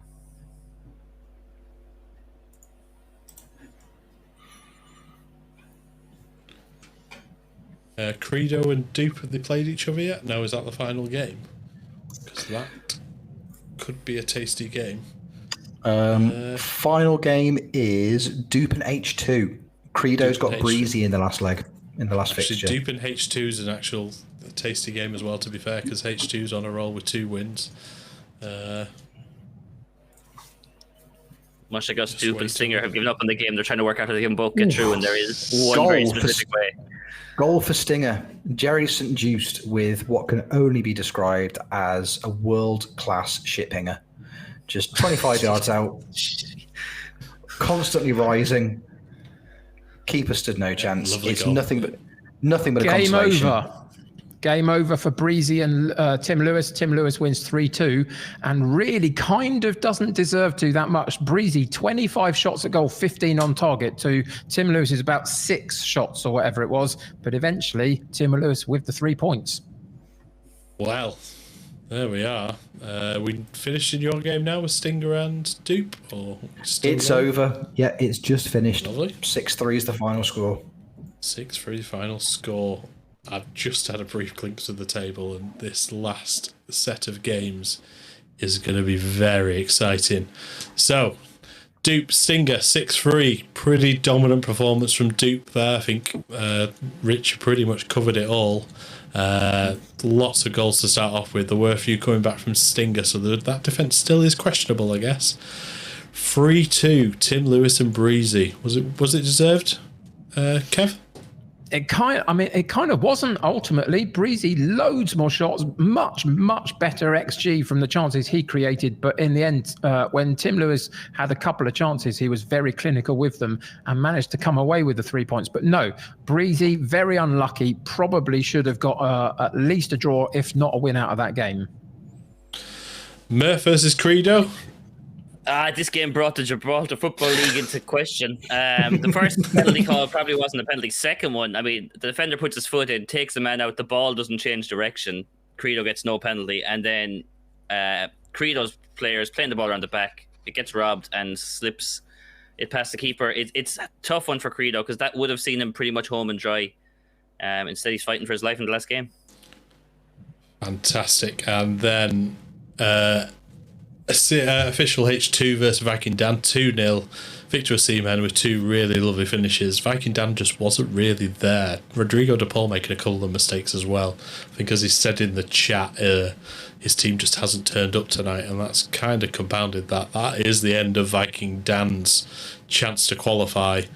But now going to the league table, Breezy, Murph qualified. Everyone else apart from Viking Dan still has a sniff. I will let our team in the back confirm that, but yeah. 9 points, Tim Lewis. 8 points, Credo. 7 points, Dupe and Stinger. Obviously, Dupe now getting the advantage over Stinger because he's got that win. And H2 sneaking up with 6 points, and he plays Dupe in the final game as well. Where do we start with that, Kev? We start by congratulating Breezy and Murph because it's easy to do. They've done really well. Commiserations to Dan, and the other two can sort out the rest. Lovely stuff. Go ahead, Owen. I mean, there's a lot of intrigue there. Stinger's taking on Tim Lewis, and you think if he wins that, he's probably going to get through because barring a draw from Credo, like he's thereabouts. Head-to-heads come into play in that situation. Could be 3 people on 9 points. Dupe needs other matches to go in his favor as well as beating H2, but it's like everybody's alive. Like Dupe and H2 are playing each other, must-win game for both. What you hate to see here is any draws coming out of it, but like exciting final game. Yeah, exactly. In terms of draws, we've only had 2 draws across the whole set of games. I mean, goals galore in a lot of them as well, and I think it's going to be an exciting final set of games. Commiserations to Viking Dan from number 1 in the world to probably next door to Owen. Maybe might be slipping down a little bit further down the table. We'll see. H2 has a keeper injury. H2 has a keeper injury. I need to double check my rosters because H2 has 2 keepers. He does have 2 keepers, but he doesn't have Bunu, the Treaty FC keeper, but Treaty United shall say. But yeah, there is a keeper injury being reported here. Right, let's get to these final fixtures because they are quite mouth-watering. Let's go.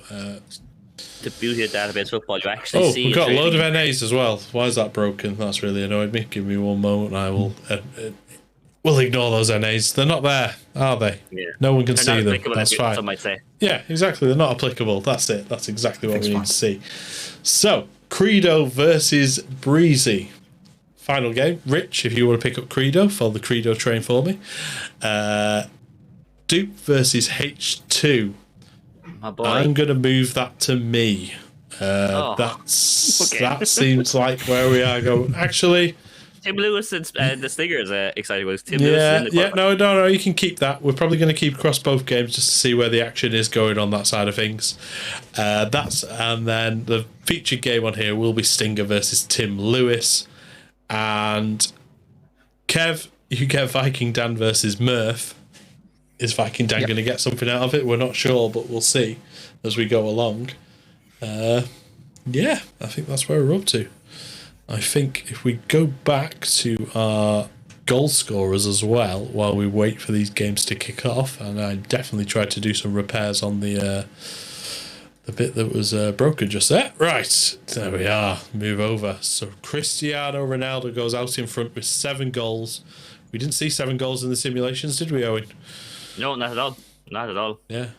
And Martinez and Vlahovic just behind there, and there's a lot of goals and there's a lot of strikers there. It's very rare to actually see the top goal scorer list without a midfielder on, but we have all strikers there. Kev, have we seen any midfielders particularly stand out? Not from my perspective a lot. I mean, there's been the occasional assist from them, of course, but it is about those strikers this evening, and it is really unusual, as you say, to have a full list of 8 that are all in the striking position. I don't know if I've actually seen it before, but yeah, impressive. Yeah, and doubly impressive that all 8 of them are playing for different teams as well. It's Normally at this point you'd be seeing you'd imagine 2 or 3 players from somebody like Breezy making up that top the top 8 in terms of strikers, but a really even spread of goals for everybody as well. Yeah, definitely. Right, and I am heading to my game now, so I will see you guys on the other screen. There we are. Interesting injuries and suspensions that we have. Tim Lewis is potentially missing Vlahovic. He might turn orange. He's down to 1 day with a twisted knee. Marcus Rashford is out for 3 to 5 weeks for Dupe, which is a big miss. Obviously, the keeper for H2 is out, Bono, as he wears the back of his jersey. Fabinho is out for Tim Lewis. Salisu is out for Dupe as well. So, big games. Diaz. Stinger's gone strikerless. Have you seen the name of Stinger's formation? Yeah. I know, exactly. His clones, yeah. Get him out. Get him out. Yeah. Shade. I'm gonna boo as the FM playoffs in his chat, just to make sure he realizes how bad we think of that. I'd encourage the whole chat wasn't boo. Yeah, exactly. 4-3-3-0 with DM wide. That's what he's gone for this one. We'll have a look at Tim Lewis's side of things on there. Is Tim playing Kimpembe? Just having a look now. Yes, he is. He's playing Dan Burn alongside him. He's not playing. Is Fabinho injured as well? Fabinho is out as well, correct, yeah. Yeah, he's only got 6 subs. So this heavy play in football that he's been put, the get stuck in and might actually come back to bite him in the final game. A lot of fatigue probably going around as well. Has Haaland made a return for H2? He has not, I don't believe. Let's see now. It's just coming up to his lineup now. Oh, sorry, he is in this time with Osimhen. He must have changed it last minute. Yeah, he snuck him in, didn't he? There. All right. 2 left-footed centre-backs as well for Tim Lewis, but I don't think that matters because he's got 3 centre-backs, so it's not a massive issue. We'll soon see.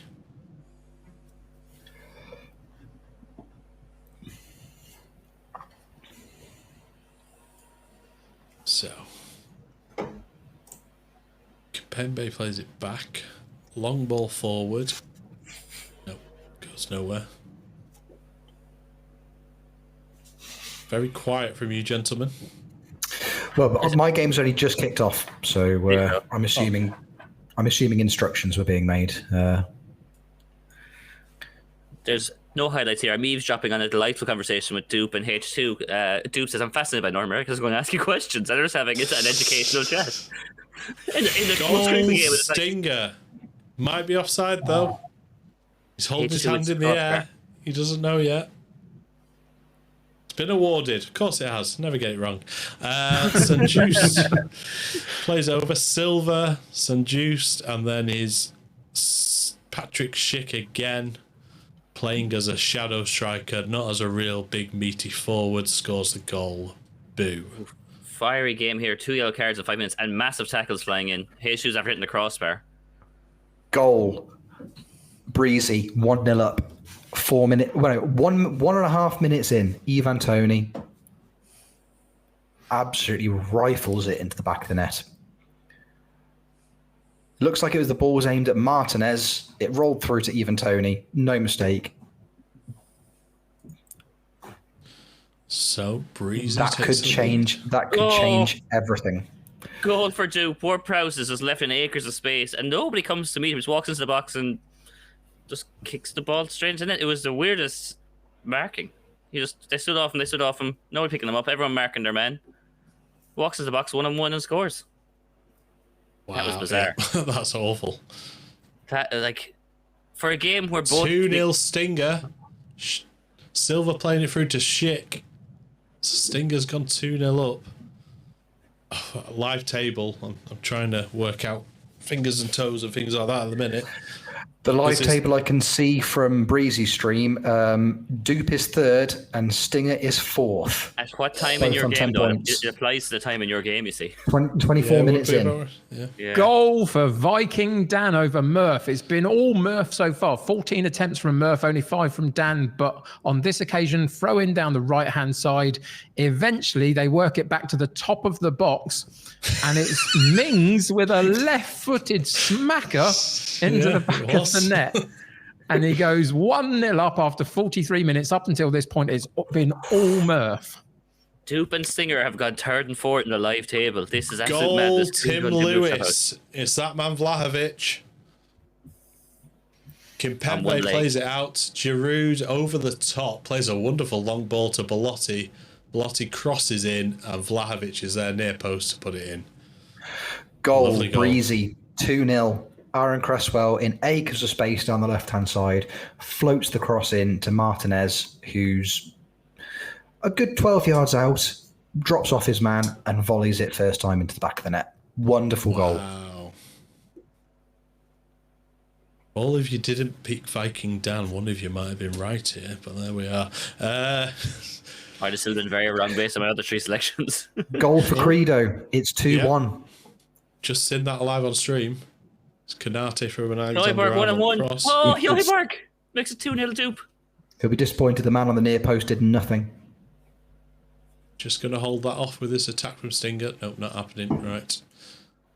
Talk us through this one. So it's a 1-2 home with Windal, with whoever was on left wing. His name didn't pop up. He's been a beautiful through ball. Højbjerg in the chest.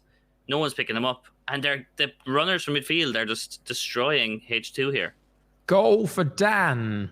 2-0 up for Dan off a throw-in off the left-hand side. Eventually, DePaul takes it inside the box. First time shot goes in the back of the net. 48 minutes in. Dan 2-0 up over Murph. Wow. Stinger's 3-1 up now with Mr. Goal from Zaniolo, so 37th minute. So currently Stinger and Dupe going Goal through. back for Murph. 2-1 in the 52nd minute off a corner kick. Fekir with the corner kick left-footed to the far post. It gets banded about a bit, and then Skamaka eventually hooks it into the back of the net for 2-1 to Viking Dan over Murph. Oh, Beto's just missed a sitter on that one as well. So half-time in our game here. So let's test our truck to the limit. Have they got the results up and dated? Yeah, not too far off, but they're still broken. Need to fix them. Go away from that. Right. Like calling out the broken things in the background. Yeah, exactly. Yeah, no, surprisingly not. I'm just trying to see why now. Chance here for H2. He still persists with Bassina. Oh, Dupe has robbed a chance for a third. And H2 comes back after winning the ball. Passina crosses it. Awesome, it's a sitter. Header from 6 yards. You folks were mentioning before that Passina at left back. It doesn't seem to be working in this game again. He's persisted with it. 6.4. Yeah, I've not understood that all evening, to be honest. Stick his left answer for here.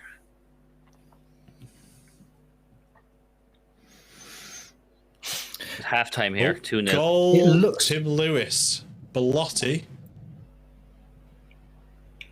So Baka with the throw-in. Kondogbia, Camavinga. Tim Lewis over to Belotti, and it's 3-2. We're going to go focus on his stream as well. So I'm still trying to fix this goal scorer issue on the last sheet, which is really annoying me. It seems that Credo is currently playing Ciro Immobile as a defensive midfielder, so behind the midfield three. Isn't he losing? Yes, he is 2-1 down, and Immobile is sat as a defensive midfielder behind. I'll tell you what's happened there. He's changed the formation, not realised it jigs the positions around. Because I was called a genius for putting Maguire up front one time by doing that. He scored 2 goals in 10 minutes. I was like, oh, that's a mistake. Let's change that. Oh, penalty for Dupe. Ronaldo's is absolutely hatcheted. Dupe's apologising. It's that bad for H2.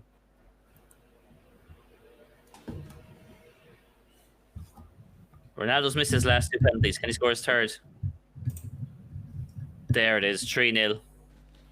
Sorry about this, guys. One moment. No, there's a potential goal for Viking Dan here, but there's also a possible offside. They're checking it. Abraham eventually gets the hook into the bottom right-hand corner. Are they going to give it? We might get a third with the lines. We're not. It is a goal. 3-1 to Viking Dan over Murph with 73 minutes on the clock. And another attack here from Tim Lewis. Vlahovic with the chip. It might be offside, though. I don't know if it's going to get called back. This could put a spanner in all the works right now. It's counted. It's 3-3. Tim Lewis. He's got a smile on his face. He's happy. That absolute fraud with a delicious chip again. Vlahovic. It's for Dupes after getting the goal with Kev's boy, Marcus Asensio. Yay! Goal, breezy, 3-1. And it's another of Owen's favourite players, Zaza, with the most delightful through ball for Lautaro Martinez. Somebody paused it on the actual shot. That's unbelievable. H2. Oh, Zaza's not beating Luke de Jong in goals. So. Yeah.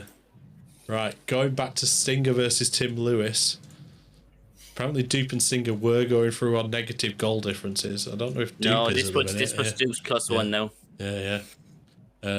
Good news, everyone. The goal scorers are fixed. Penalty for Murph. Penalty for Murph. Dele Alli looks like he's stepping up to take it. Into the back of the net it goes. It was a confusing one. I'm not 100% sure why it was given particularly, but it was given. And it is now 3-2 Viking Dan over Murph with 15 minutes left to play. So Tim Lewis is going through with Dupe as it stands. With that comeback from 3-1 down. What is Stinger up to now?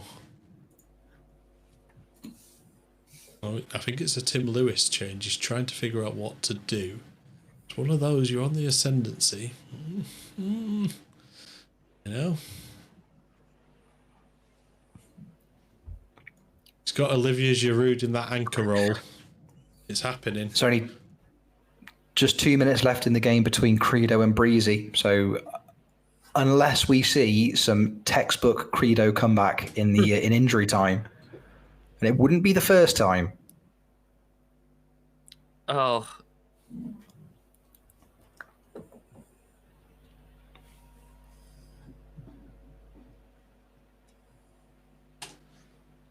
Breezy will be an interview afterwards, hopefully. Goal for Dan.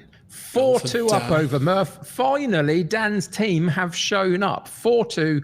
Really, really lovely move in the end. It's Simicast feeding Abraham. They're checking it again. It is awarded this time, so I don't have egg on my face. Simicast through to Gonzalez, gets to the byline, drops it back to Simicast. Cross goes to the far post.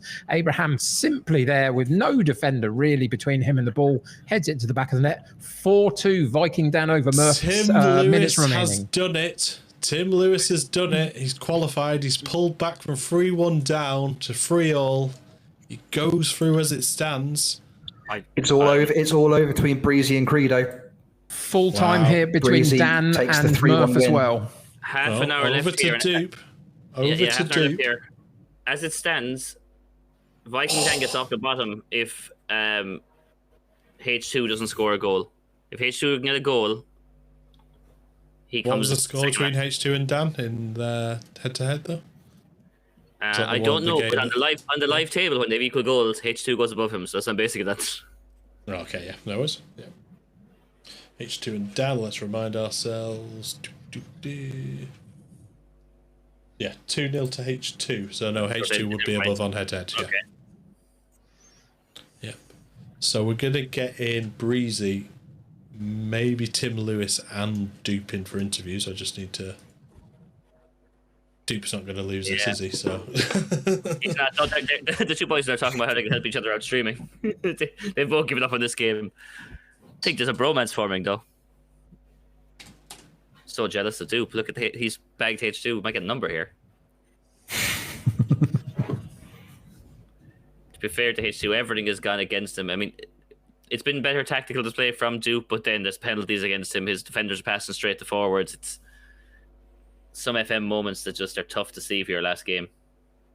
Chance here for a goal, though, potentially. Dupes cleans it up. Long ball, Route 1 football. Ronaldo can't win the header. Fern Torres down the right side. Two men come across to meet him. It's a woeful cross. Osterman, chance. Goes on a run himself. Plays Haaland. Then 1-on-1. There's a goal.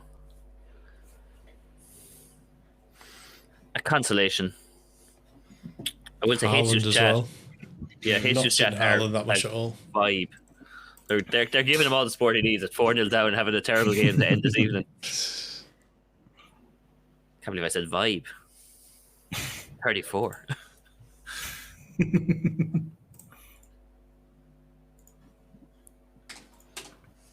There's Stinger with the raid as well. Unlucky Stinger, my lad. Indeed. Yeah. You had Tits. Owen, did you have Tim Lewis? Oh no, it wasn't Owen who had Tim Lewis, was it? No, I had H2 in there. I had. Yeah. I'm only going to have Dupe and Murph of my four go through, I believe. Yeah. I had Dan and H2 in there. I think I remembered who had Tim Lewis now. We will come to those probably towards the end of the show. But yeah, I think we'll have Breezy in for an interview where we may get Dupe and Tim Lewis as well once we're up and running. Go through the results and the tables and go from there. We can't give Kev too much credit because he said, of course, I hope they all qualify, which is... And I did hope they all would. Oh, Haaland with another garbage time goal. It's just kind of injury time. Dupe a little worried. Dupe is smiling now, but he brought the highlight killer on, and there's 2 goals straight off the highlight killer. Yeah, and also Dupe's thrown away leads before. I mean... It's Illich to Haaland, and Haaland just rifles him from 18 yards and immediately runs to pick up the ball. Yeah. That's 2 goals from Haaland. Highlight straight from Tim. Oh no. Oh no. H2 is sat forward. He's smiling. Look at the chat. Oh no. It looks like it's a dupe shot. Fernando Torres plays the ball into Ronaldo. Oh my god, H2 has the ball. Let's go over to H2. Come on. It's leading right forward. He's so excited. Yeah. Palhinha plays Pookie. Pookie goes on a run. Osman. There's an overlap from Illich. Back to Pookie. Pookie plays an outrageous ball to Osman, who's offside, I believe, and Haaland scores. I think Osman's going to be called back for offside here. Yeah, there it is.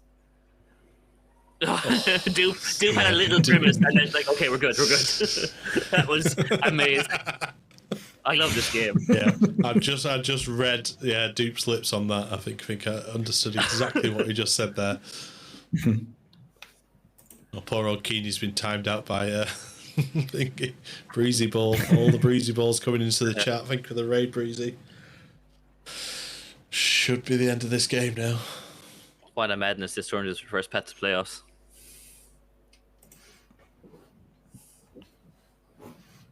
Yeah, beat this next week's path to playoffs. Yeah. Why are they showing the replay of this disallowed goal about 4 minutes after it happened? Like, only 14 feet outside, yeah. There we are. That is 4-2 that. To Dupe. The narrative has been completed. Trademark Credo Games. Right. Hi, Toby. Dupe. Credo Dupe FC or Ronaldo FC. Credo 1, Breezy 3. 2 goals from Martinez, 1 goal from Tony. Pretty comprehensive that for you, Tony. Tony. Pretty comprehensive from Ivan Tony. Pretty comprehensive for you there, Rich. Other podcast guy. Yeah. Nice save. Seamless. Just textbook performance from Breezy. Just dominant, absolutely dominant. Just the system worked flawlessly. Credo just couldn't get into the game, but then again, that's been the same for most of Breezy's games this evening. Just phenomenal performance. Just capped off an incredible qualifier for him. Viking Dan 4, Murph 2. Viking Dan finally turned up, but it was too little too late, Kev. It was really. I mean, there was nothing major to play for here. Murph was already through. Viking Dan was already out. But as you say, eventually Viking Dan's lot did show up. He'll have to tell you exactly what the difference was in this game compared to the others. Maybe it was just the lack of pressure. But unlucky to Dan. Congratulations to Murph. On this occasion, though, Dan's lot were great. And Dupe 4, H2 2. How was that one for you? It looked to be a tactical mismatch in terms of the way they set up. None of H2's team, official H2's players wanted to track anyone from midfield. And it was just like, Højbjerg scoring a goal, Ward-Prowse walked 20 yards to score. It was very strange, but fully deserved. Dupe good for his money. Lovely. And finally, Stinger versus Tim Lewis. Stinger was 3-1 up. With his disgusting strikerless formation. Sorry, I've got to be impartial. With his strikerless formation, and what a comeback from Tim Lewis. Anchorman Giroud. I mean, is that the future, Rich Owens? Are you here for this future? I'm here. Anything involving Olivier Giroud, I'm here for. Just if I was a midfielder making my way down the pitch, and then Giroud was just stood there looking like Olivier Giroud, I'd stop. I'd stare at his beautiful eyes. I wouldn't care what else happened next. I think it's a tactical masterstroke. Get a sexy footballer's defensive midfielder. Perfect. I'm here for it. Someone Brilliant get Rich stuff. Owens a cigarette, for goodness sake. I was about to say, I didn't want to interrupt him, but then I didn't know where to go with it. Is it really hot in here, or is it just Olivier Giroud? God damn. Well, the final table looks a lot more conclusive than it was. Stinger was in the driving seat until that that equaliser from Tim Lewis put him back into it. I've got Dupe Stream on above me, and he is going mental at the moment. I think he's coming over shortly. Yeah, Breezy win the league, 1 defeat. Murph, Tim Lewis, and Dupe are your qualifiers. Breezy, if he gets the most points between the two, gets first pick in the draft. Gets the choice of pick in the draft, should I say. And Credo, Stinger, H2 and Dan. To be fair, 2 wins each on all of them. They've all done themselves quite well out of that, to be fair. So to coin a Mickey Quinn conversation, he scored so many goals. There was so many goals in this tournament, wasn't there, Kev? Oh, there was, absolutely. In the first 4 games before we took a small break, it was amazing how many goals there were. Went slightly quieter a little bit during a couple of the second half games, as it were, but brilliant all the way through. Congratulations to everybody for everything that they gave us. Some really, really brilliant FM games this evening. Thoroughly enjoyed it. Commiserations to those that didn't get through, but breezy at the top of the table. One to watch for the knockouts, definitely.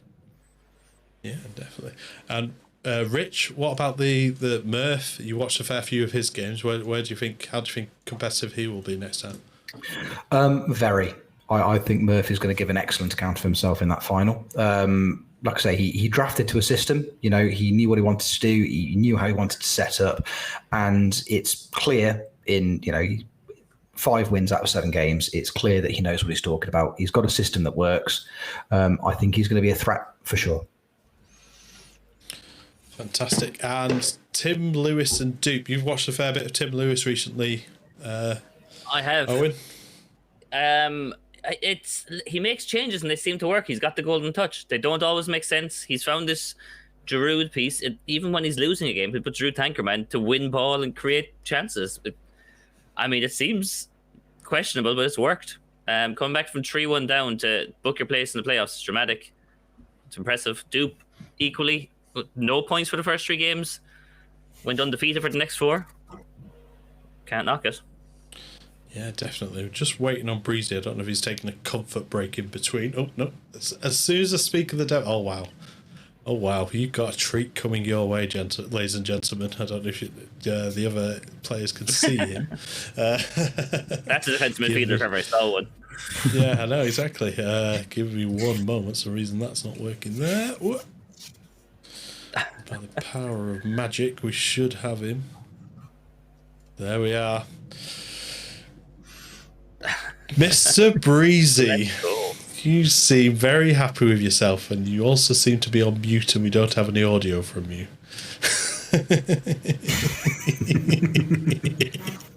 Oh, we killed his moment. What we'll do while we wait for him to... While we wait for him to sort that out, we'll go back to the league table and look at the top goal scorers. Because, it's interesting so far. Let's go over to there. Oh, we have noise bars coming through now, but let's go back. He's there. There we are, Mr. Breezy. Honestly, not professional.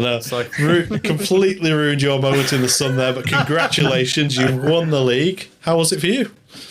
That was all right, wasn't it? Could have gone worse. No, it was that went a lot better than I thought it was going to be honest. I thought I had a good chance of getting through. Like I backed my squads, I backed the draft, the players that I picked.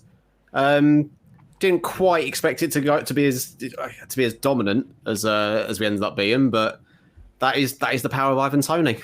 Never doubt him. Yeah, definitely. I think that front 3 that you had of Tony, Martinez, and sorry, you're going to have to remind me.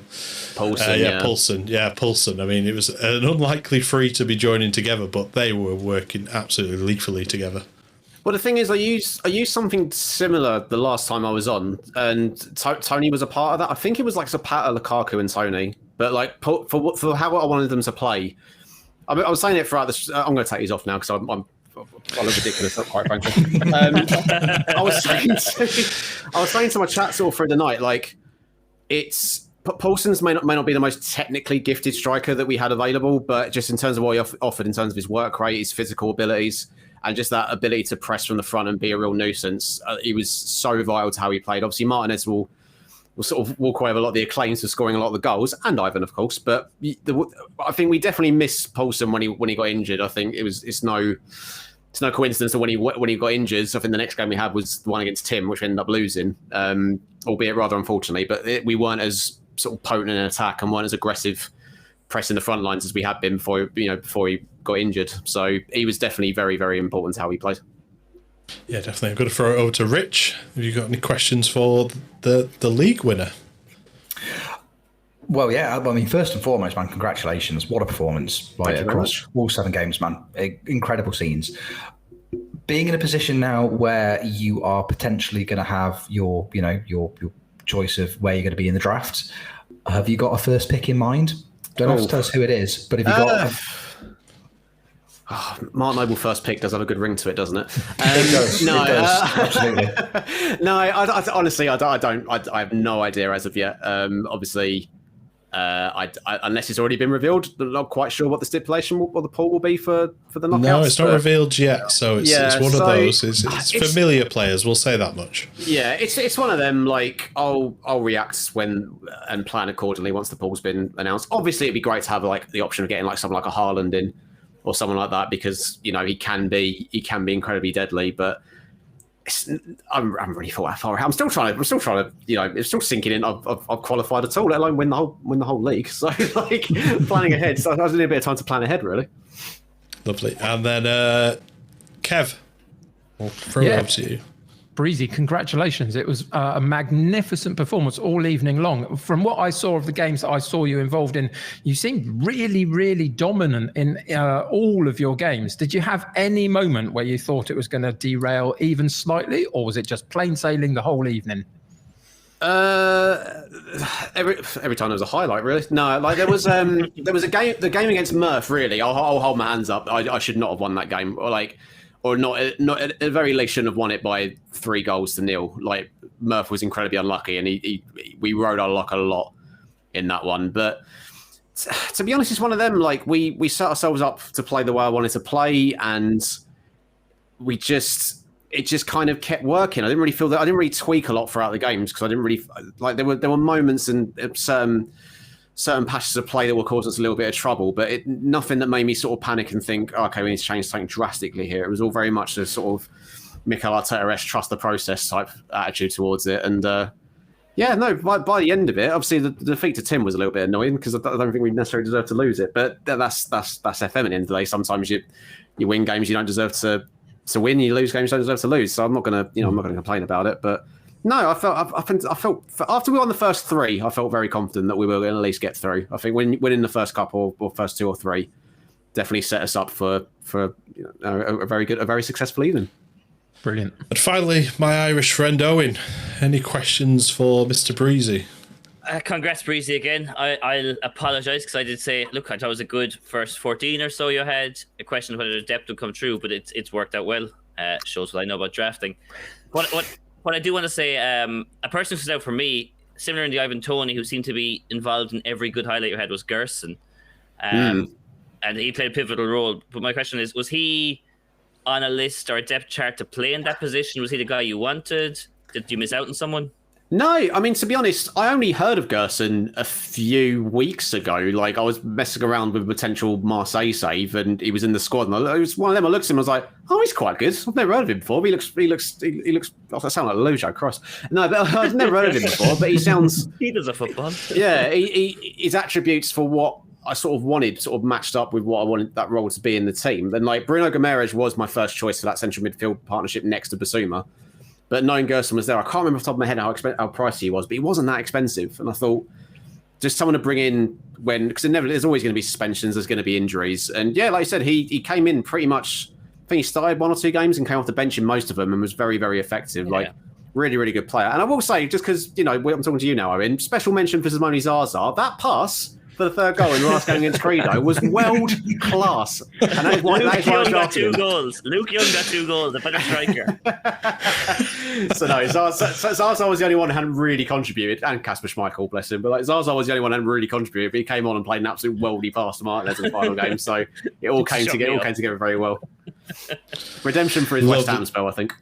Congrats, buddy. Well done. Yeah, to carry on my normal phrase, lovely stuff that really, Breezy. I mean, you absolutely dominated the league there. A hiccup against Tim Lewis, but honestly, lots of goals, lots of exciting football. There's a certain Mr. Clates in the chat that was messaging about 3 big strikers who'd have fought it, but we'll leave it at that. I'm not going to mention any more because let's not stir the pot as much. Yeah, exactly. What a wonderful way to leave that. We have our next interview lined up. It's Mr. Redemption Arc himself. Thank you very much, Breezy. Let's all say goodbye. Smashing job tonight, guys. Well done. Smashed it. Straight over to Mr. Dupe. Let's hope he's got his mic ready. Are you there, sir? Hello. Yes, lovely stuff. We've got success. I was tense. I was nervous at that point. I'm not going to lie. Fantastic to hear. So, what only can be described as a roller coaster of an evening for you? Those first few results with last minute goals going in for you to lose a draw, losing leads, etc. I also noticed that you've got an air conditioner with a fan. That's quite an impressive combination. Is it as hot as it was the other night? That's the first question. Very simply, it's currently sat at 31 degrees. Okay, yeah, it's still positively Baltic. Then. Yeah. It's moist. I'm going to use a word I hate. It's moist. Yeah, lovely. And so, how did that go for you with that roller coaster? Like, how were you feeling after the first 4 games? To say, the first 4 games were a nightmare. I mean, we come up against, whether you like the 3 up top, whether you don't like the 3 up top. I'm going to use Stinger's phrase. They're rats. That's all I'm going to say. Right, the 3 up tops are rats.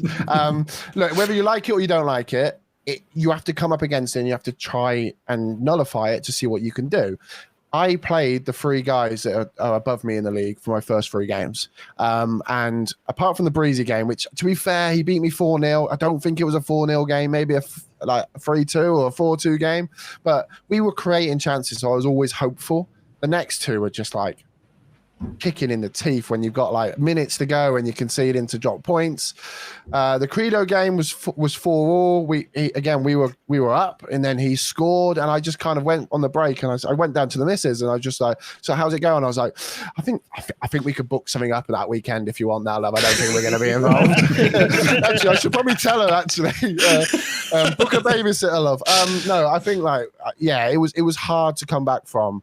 And then, to be fair, we kind of played Dan and we were just like memeing it almost and like having a laugh about it. And he then played 3 up top and I went, right, we're going to lose. He's going to win this game now. I was 1-0 up at the time. He's going to win this game. Let me try something. And what I tried worked. And I thought, hang on, we're on to something here. And then luckily we didn't play 3 up top again. And then we smashed goals against everybody. But, it's just a narrative, isn't it? Keeps you guys interested. It keeps you entertaining. Yeah. I mean, it was a hell of a curve back up, I'll have to be honest. But at no point, even against H2, even at 4-0 up, I didn't go, I think we've done this now. Because then he gets back to 4-2. He gets a goal disallowed right at the end. And I'm like, yeah, I'm a bit tense here. Yeah, so Owen was watching that game. I mean, Owen, I'll let you start with the questions for Dupe. I mean, I was there for the first heartbreaker, 92nd minute you conceded. I mean, I'd argue could comfortably have won the league, but for 3 last-minute goals, for a draw and 2 losses, like, how was the head at that point? Like, how did you stick in it against all these Clates clones? Look, I'll be honest. I had a system, and I spoke to Rich about it before. And Rich can go back and he can show the spreadsheet. The spreadsheet is for the system that I played. I knew I had faith in that system.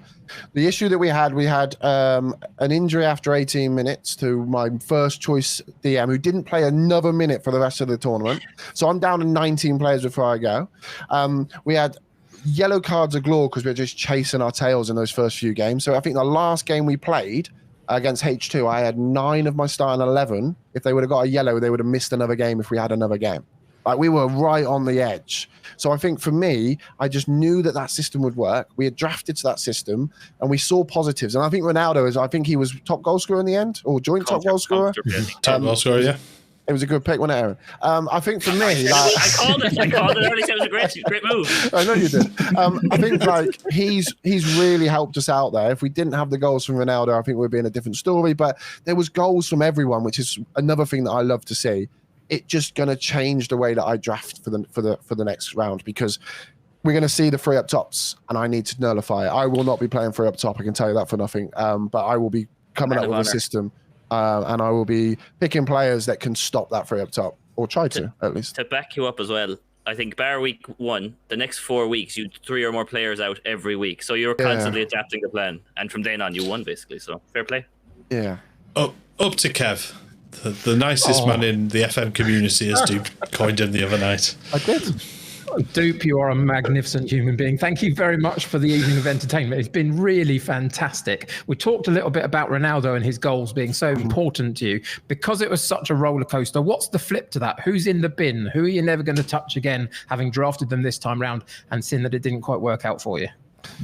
Do you know, that's a tough one because, I mean, my goalkeeper was 300k and I picked him because he's tall. He's got low craziness and he's got, you know, but he did what he wanted. I can't fault anyone. Even against the games that we were doing, like we were losing, it might have been just a lapse of concentration, but like we were playing against 3 very good strikers plus a shadow striker behind them. It's basically 4 up top. There's going to be leaks in that defense. And yes, we, you know, at the end, unfortunately, I think we finished on a 0 goal difference because H2 got 2 back in the end. But like that tells a tale. We were very leaky. Maybe I'd like to strengthen that defense up, but we had to pick and we had to draft the way that I'm strongest. And my strongest way of drafting is I know the database well. I go in, I pick those cheap players. That's going to get me things. Windell, a left back, probably my best player. Like, his statistically is not going to say he did wonders, but week in, week out, he come in because Digne got injured early doors as well. Again, 400k, and he absolutely dominated what I needed him to do. I'm going to be honest. If I had the chance, I would go into the next round with exactly the same team. Brilliant. I'm that confident with it. Go on. And then finally, your confidant, who knew everything about your draft, Rich Owens. Hello, mate. All right, mate. Can you FaceTime me a bit later tonight? Because it was a bit early last night when you called. Is that all right? Yeah, of course you can, pal. Yeah, not a problem at all, mate. Not round when you want, bud. The door's open. Sweet. It's on the latch. Sweet as. I mean, you know, if you thought that tweet where, you know, we were talking about, you know, Dupe's drafting tactics were good, you wait to the one tomorrow where he messaged me this morning saying, right, mate, I'm going to lose the first 3 games. and then just the qualification story is going to be absolutely fantastic. I mean, mate, just, you know, above all else, I mean, first of all, what a story. Like, what an evening. Like, in terms of, like, the storytelling, like, you know, performances, you know, going on to qualify. I think you've just provided some of the best moments of the night. You know, I was watching your game, obviously, I think it was against Stinger, when it looked like Tyrone Mings had scored a 90th minute equaliser at the near post. The headphones were thrown. Yeah, of course it was Dan. So yeah, the headphones were thrown, got out the chair, walking away. Obviously your stream was muted, but I can imagine there was probably some language there. I am just very grateful it's only 32 degrees and I was wearing pants because I was told to. Because I'll be honest, exclusive. I wasn't wearing pants for the draft because it was that hot. So I'm glad it, yeah. What it does is these tournaments, if you are new to the tournaments, and like, I'm very rusty, I have to admit, I haven't done one for a long, long time. Regardless of, like, when you've got a panel like you guys criticizing every move, not always, but like you're critiquing every single move that we do, it's pressure. And it's very easy when you lose the first 4 games or the first 3 games and you get 1 point before at the break, and then to come back and get 9 points out of 9, it was the only way I could qualify. It just shows that there's no point giving up.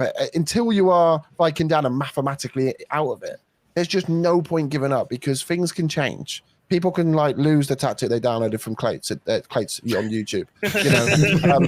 You know, he gets £1 per download, which means he got £5 from tonight. It's great, isn't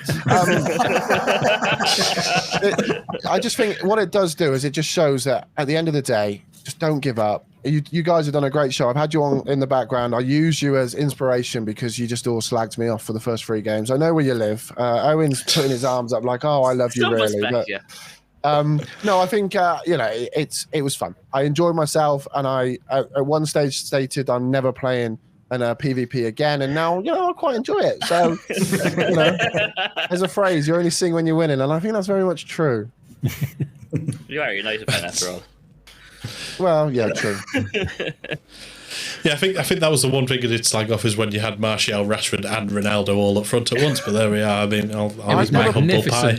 Yeah. I never put the 3 up top. I want that. No, they weren't all up front. No, yeah. Martial was on the wing. 3 weren't up top. Just to confirm. Sorry, yes, I will retract. At one stage, I played Ronaldo as a Mazzala, and he was out. He was awesome. So just you never know. Oh, well, there you go. Yeah, I know. It's almost up there with I'm just waiting for Tim to join across because he was playing Olivier Giroud as an anchorman, and we need to explore that a little bit further.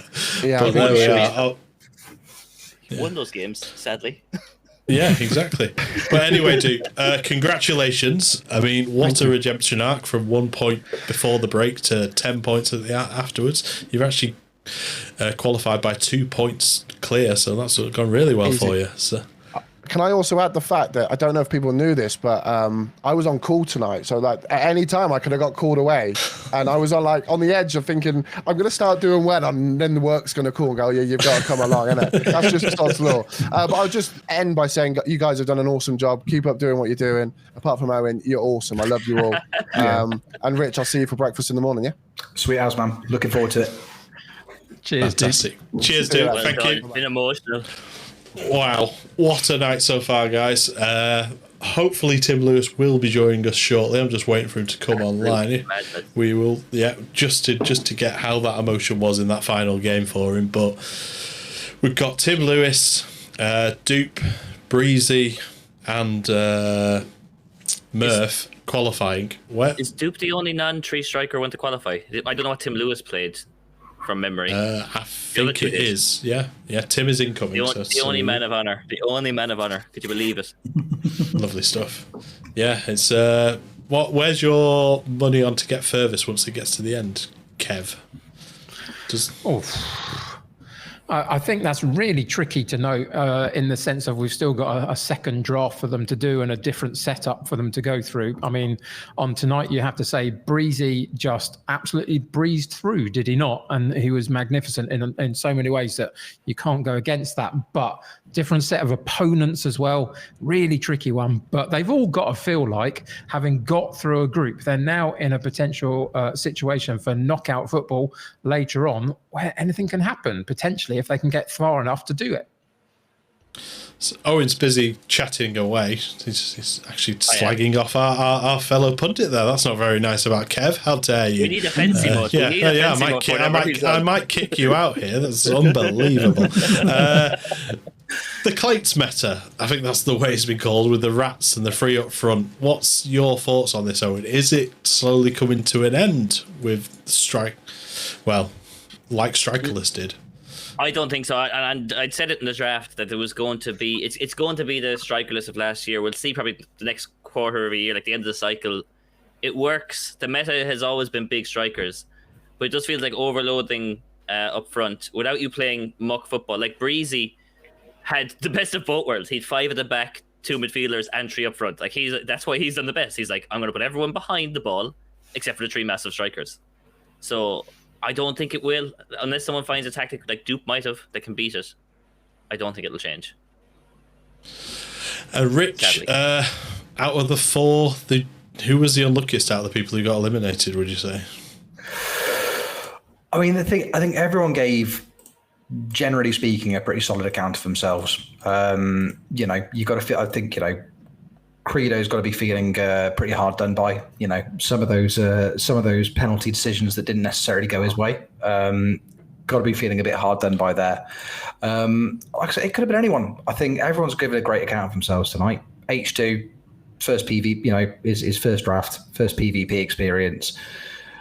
He was there or thereabouts until the very, very end of that last game. So I don't think that, with the exception of maybe Dan, who was undefeated coming into this, there aren't going to be too many people that are going to feel like, they've not qualified, but they've all given a good account of themselves this evening. So lovely. So we'll start to wrap up a little bit. Unfortunately, Tim's struggling. If he does come online as we wrap up, we'll come back to it. So let's go back to that top goal scorer.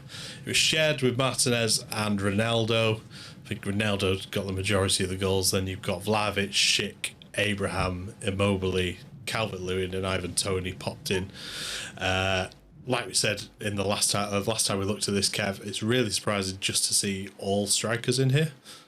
It is. It's really surprising. I genuinely don't know if I've ever seen it in a draft competition like this in a group stage to have that. But fair play to them. They've all identified a goal scorer that they want to build their team around. They've managed to do that to a point.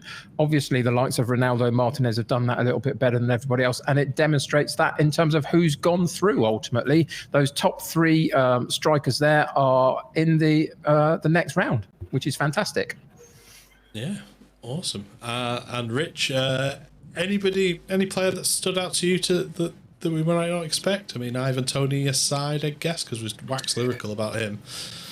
Yeah, I mean, Ivan Toney was great. Like I say, we've talked about him a lot this evening. I mean, like I said, for me, nobody had a bad draft. Nobody had a stinker. I think I don't really think there were any teams that were necessarily carried by one player.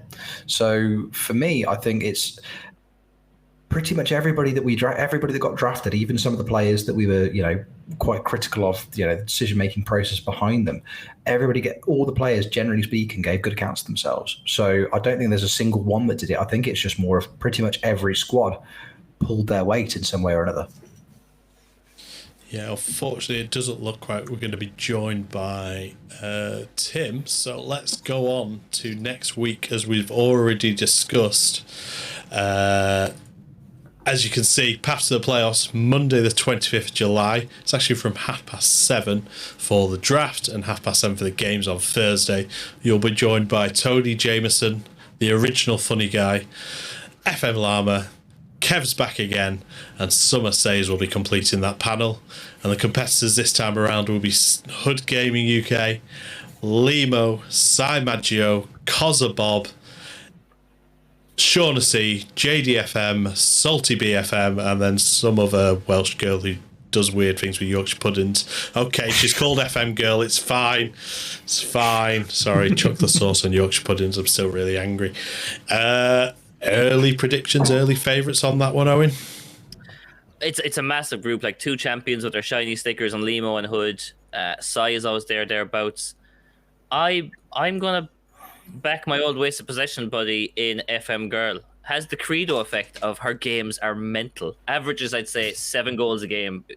Like, it's just outrageous. And I'm here for the madness. I'm going to back her to pull me out of the bag. Kev, as you're on the panel, anyone you're interested to see? There's a few new faces there.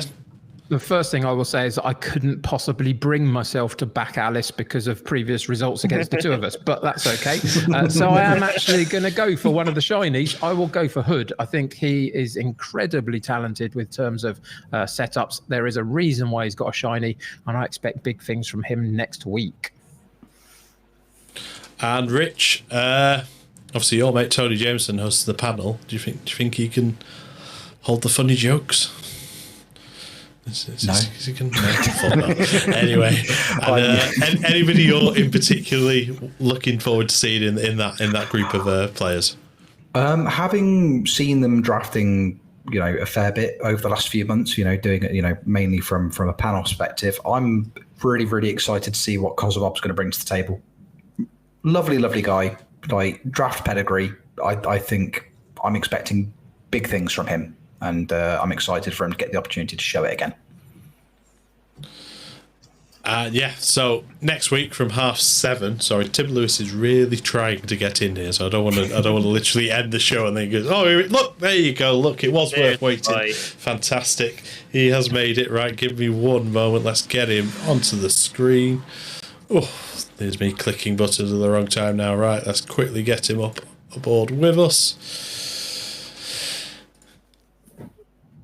We can hear you loud and clear. Mm-hmm. Yep. That's me. Busy celebrating. Yep. Give us one moment, Tim. There we are. Let's get you up on screen. There we are. Yeah, it did go well. Yeah. Now we can see you. Fantastic. Yeah. Let's start with that. What a final match. You were 3-1 down against what he was going with, the Clates killer almost, his Clates clones that he called it, with his strikerless 4-3-3. Yeah. And you pulled it back. How did that feel? Great, yeah. I would have taken 4th, but I ended up with 3rd, so I'm quite happy with that as well, to be honest.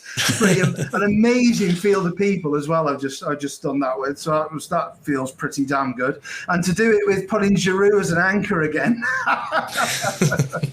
I've invented that. I want that to be called the Tim.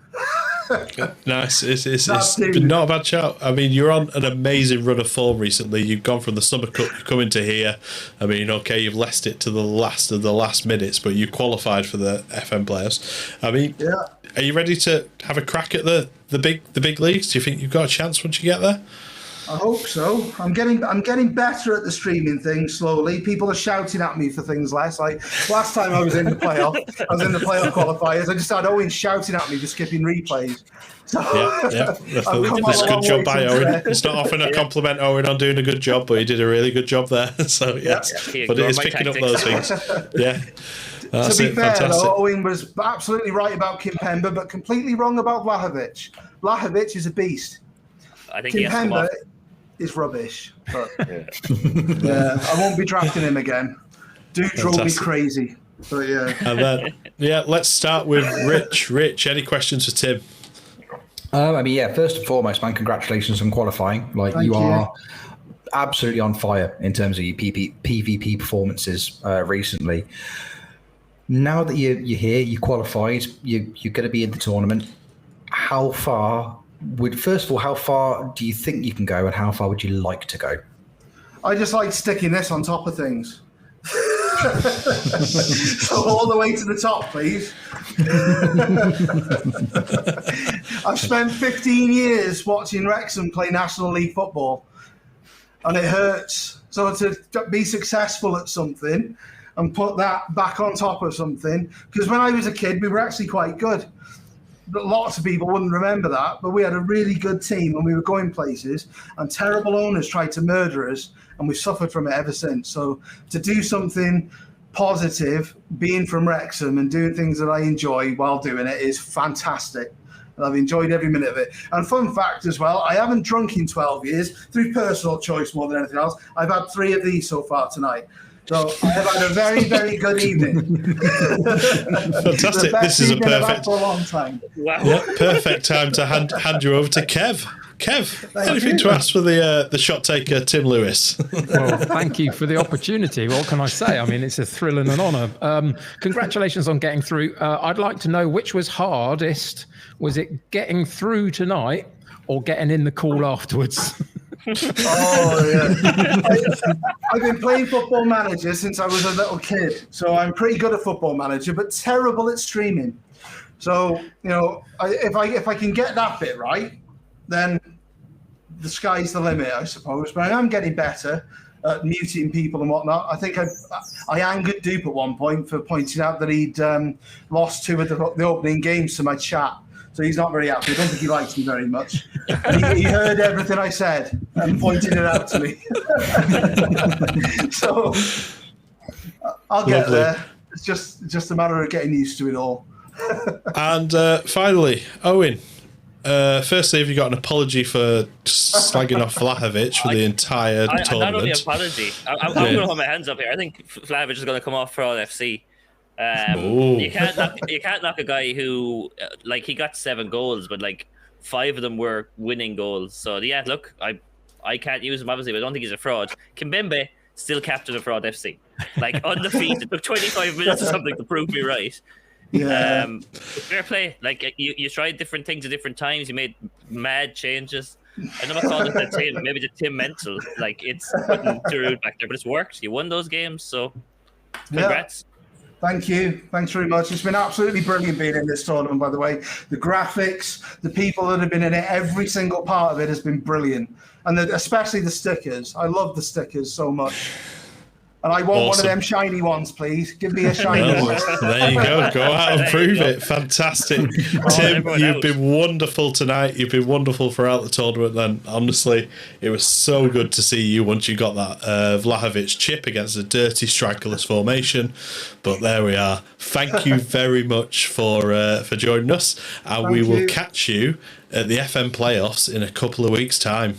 Thanks very much for having me. Cheers, guys. Cheers. Thank you. Cheers out. Take care, man. You love seeing a non-English person do, don't you? No, just me? Yeah. Okay. Fantastic. Lovely. I think we better wrap it up. I mean, we've been going nearly 4 hours now, guys. I'm a lot less wet than I was on Tuesday. Wow. Yes, Well, I was until we started talking about Giroud. So yeah, no, exactly. So let's get our plugs out of the way. Rich Owens, where can we find you? We don't have to find you on any streams in the future, just your own plugs, please. Twitch.tv/Rich Owens FM. at Rich Owens FM on Twitter and youtube.com/football manager therapy. And what? Say something. Done. 4 seconds. Easy. Someone's practiced. Well done. Someone's definitely no, practiced. Oh my God, I've practiced that so many times today. I was so nervous. Could you tell? Round the corner to Owen. Drop So I'm your How We information, Roll please. Owen. Twitch.tv, How We Roll Owen. The same over on Twitter. I stream mostly Football Manager, but we do some other games as well. I also have a podcast, howwerollpodcast.com. It's Dungeons & Dragons and tabletop RPGs. Super funny. We make bad pun jokes. You want to check it out. Me. And Kev, you don't have permission, unfortunately, to plug your wares straight away. Where can we find you next?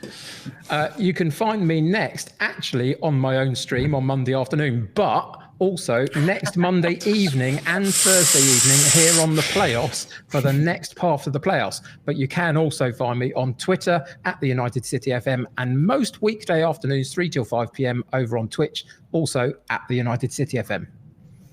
Fantastic. Actually, sorry, I'll go back. Lovely stuff, gentlemen. Really appreciate all your hard work. You can find me at Jebaroo on Twitch, at the Jebaroo on Twitter. Couple of thank yous that we got to throw out there. Malteser Falcon, Satline WX, Andrew, Chris. Honestly, outstanding work in the truck tonight. Gouda for his Gouda index and all his information that he's provided us beforehand.